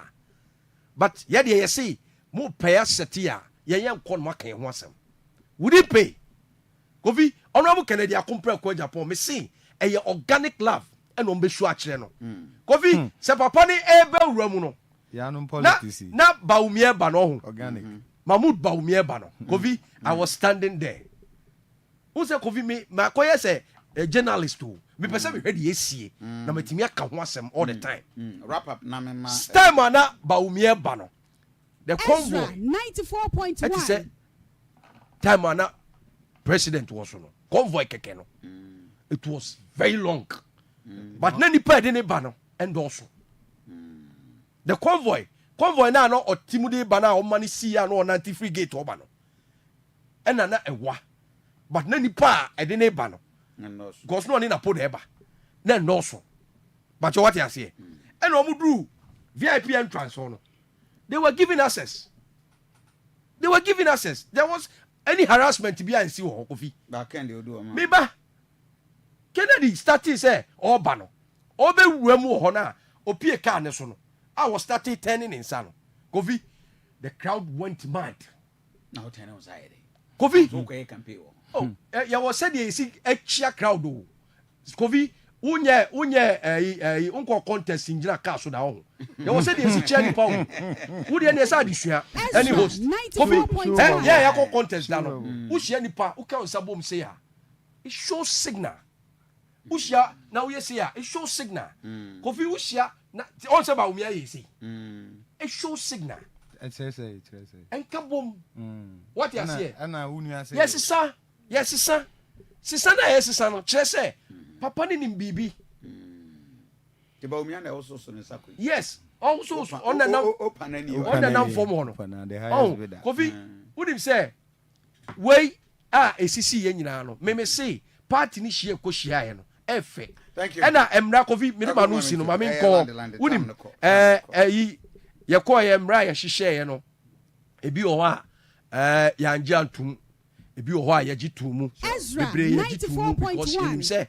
ye try a make party no appropriate year you bet me akoje power 2020 ma me news book no kakra mfa nhwade ayi obagofi ma menchia wo ne otiefo no wa he na de book ne na menchia era president na Kofi wa GMPP book ebra na mo gimoni wo Legon because me hu sa mo koye bibia de bibi fufuru bia enem hia wo party nim sisiye you know ebae look if President Kufuor says he has been ignored marshal age ya hwese say bi wa ya kokora and education enu kra no so say eduane nhede no the old age you get to a certain stage sebe ya na consider we say your opinion does not matter and so on and so forth na delegates conference Yewura Kufuor say wo bo leaders in the MPP ubedi kan ball no because even before the fourth republic here yewomu and according to history UP tradition na omundi bibia wa until say omampani Kufuor ebewem na what they moving and sa win na nye win ketwa to say obi ba contest wabra President Rawlings of blessed memory as it no enye easy to even say me contest no cry no was something Ezra 94.1 you know obia owo ade de ma nti unim say such a person can say hey ade me absence and other things ene nneema bia me ye pani a me te form a ne me hu no furu soro a hu no moma ye ntun hye eda because you see ne kasa ode ya hye ni mu na na oyi pie ye no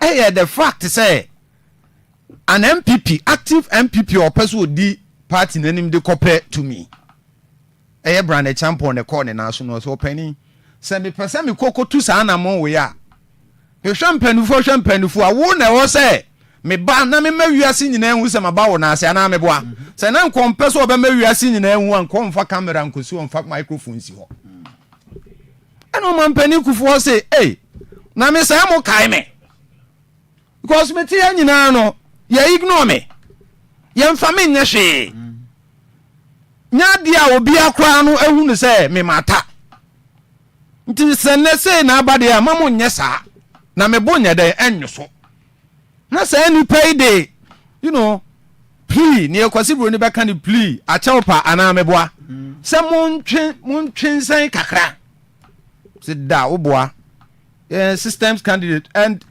Honorable Lawrence Mbaye ne Mbaye bia systems candidate na no mde ne ba omia esi bibia ntimi nsesa hwe over Kofi omo constitutional review committee no omo tie no Honorable Lawrence me bodin na o de busam say o support Kennedy Frank Davis one air chairman ono support Kennedy Idi Muhayu Dean Esquire or support to Kennedy.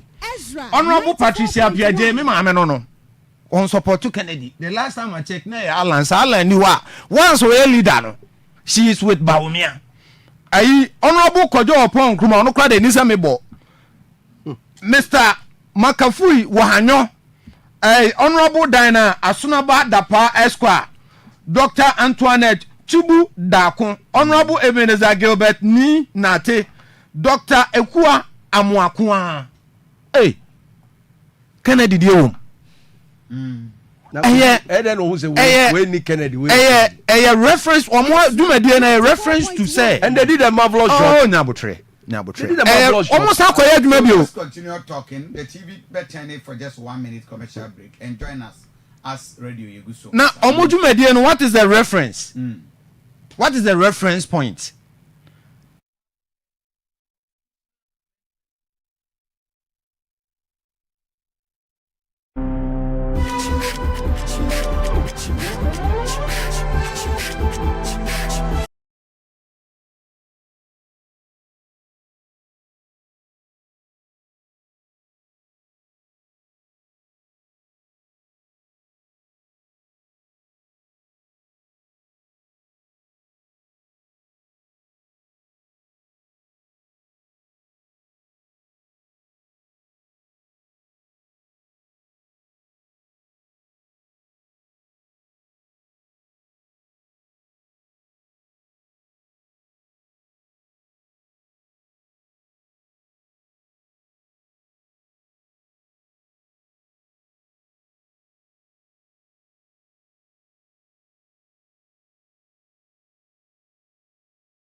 The American and say dear, my honorable Lawrence now systems candidate in your president, and that is Bawumia. And we in the NDC, we are happy to receive Bawumia again. And 2028. Sani Alaji Mahmoud Bawumia or Baba Potoro.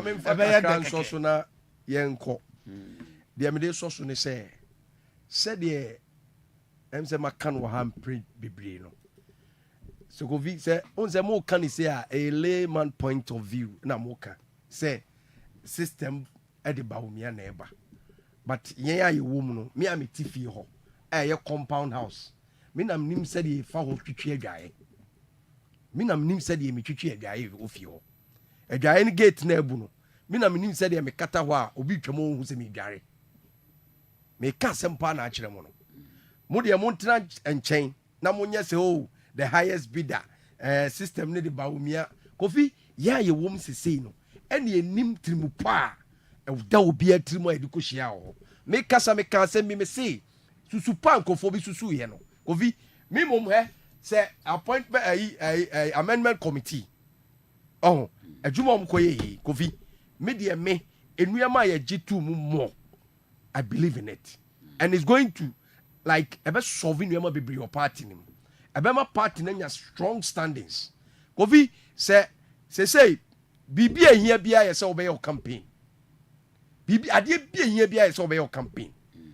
Nehemiah say ya kwa amende. Ah, ye fool say, Kofi, there a here say a bem. Na ye fool say a was ye. Not dear fool say ye beboyano. Kofi, that is what we the Ken team ye be.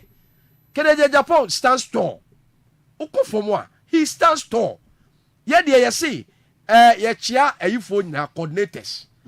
Coordinators in the polling station for ye chia or bibiara. Kofi, polling station for problems I wo. They be our suffer coordinators. Say coordinators ye the 5 you be count 554.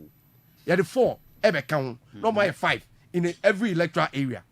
Kofi obi a polling station ni onim de ekoso party ni mo de bia ofre coordinator coordinator de na ekoso ya de ase yente hwio say ni say coordinator so te wa say na executives no kra na agi sika ya say o mum fi yen so om de bi ba na bi kam what you say Kofi said de MC eti we assembly a ontimi mfa presiding member chi enkofre assembly members meeting no sanity o system no emma ho kwan say executives of the constituency ebe free coordinator ho akofre polling station for meeting it can never ade o mbeso mo ya ni say o so si coordinator so Kofi coordinator na nim polling station for on na de o mbeshi share album nim on na kasa o mutie Kofi 2 person o ye bibia fall on them pom chew sira wo mo fa ni die mo mo na make sure say o mo na ebe ya adwuma ni nyina eti Kofi said the mumu omo say mumu tem form na mumu constituency na mumu ni say constituency na no ane executives no constituency executives leaders omo da constituency ho o bo awurawa hu omo ansa uni omo nkasa na dwuma na ankasa akoye ndie Kofi wo form uni coordinators na akoye the job day ground uni obi MP the job day ground Kofi obi MP Ezra Ubusano polling station here. Opa fane be fa duma. MP wo so bi fane be fa duma. O twema onim polling station for to abama no. Onim obo ba connected in nchen a. Omko kakra ba say oh chia mami. Oto abama wo kan. Okay. Eti Kofi. Ken city team. Yeah there me wrap up Kofi. Final comment. Honorable Ken team. Yeah there say ye chia coordinators nyina. Thank you. Na there was ye bia no ye be no polling station for so omo ye no nyam ye da Yes, Mamentia me nua ba efia owusua owusu I over for 10 secretary Okan UST camp Obaduma pa and I'm very sure say she's well equipped in terms of capacity to be the general secretary nti 10 phone nyina no mo be to aba na woman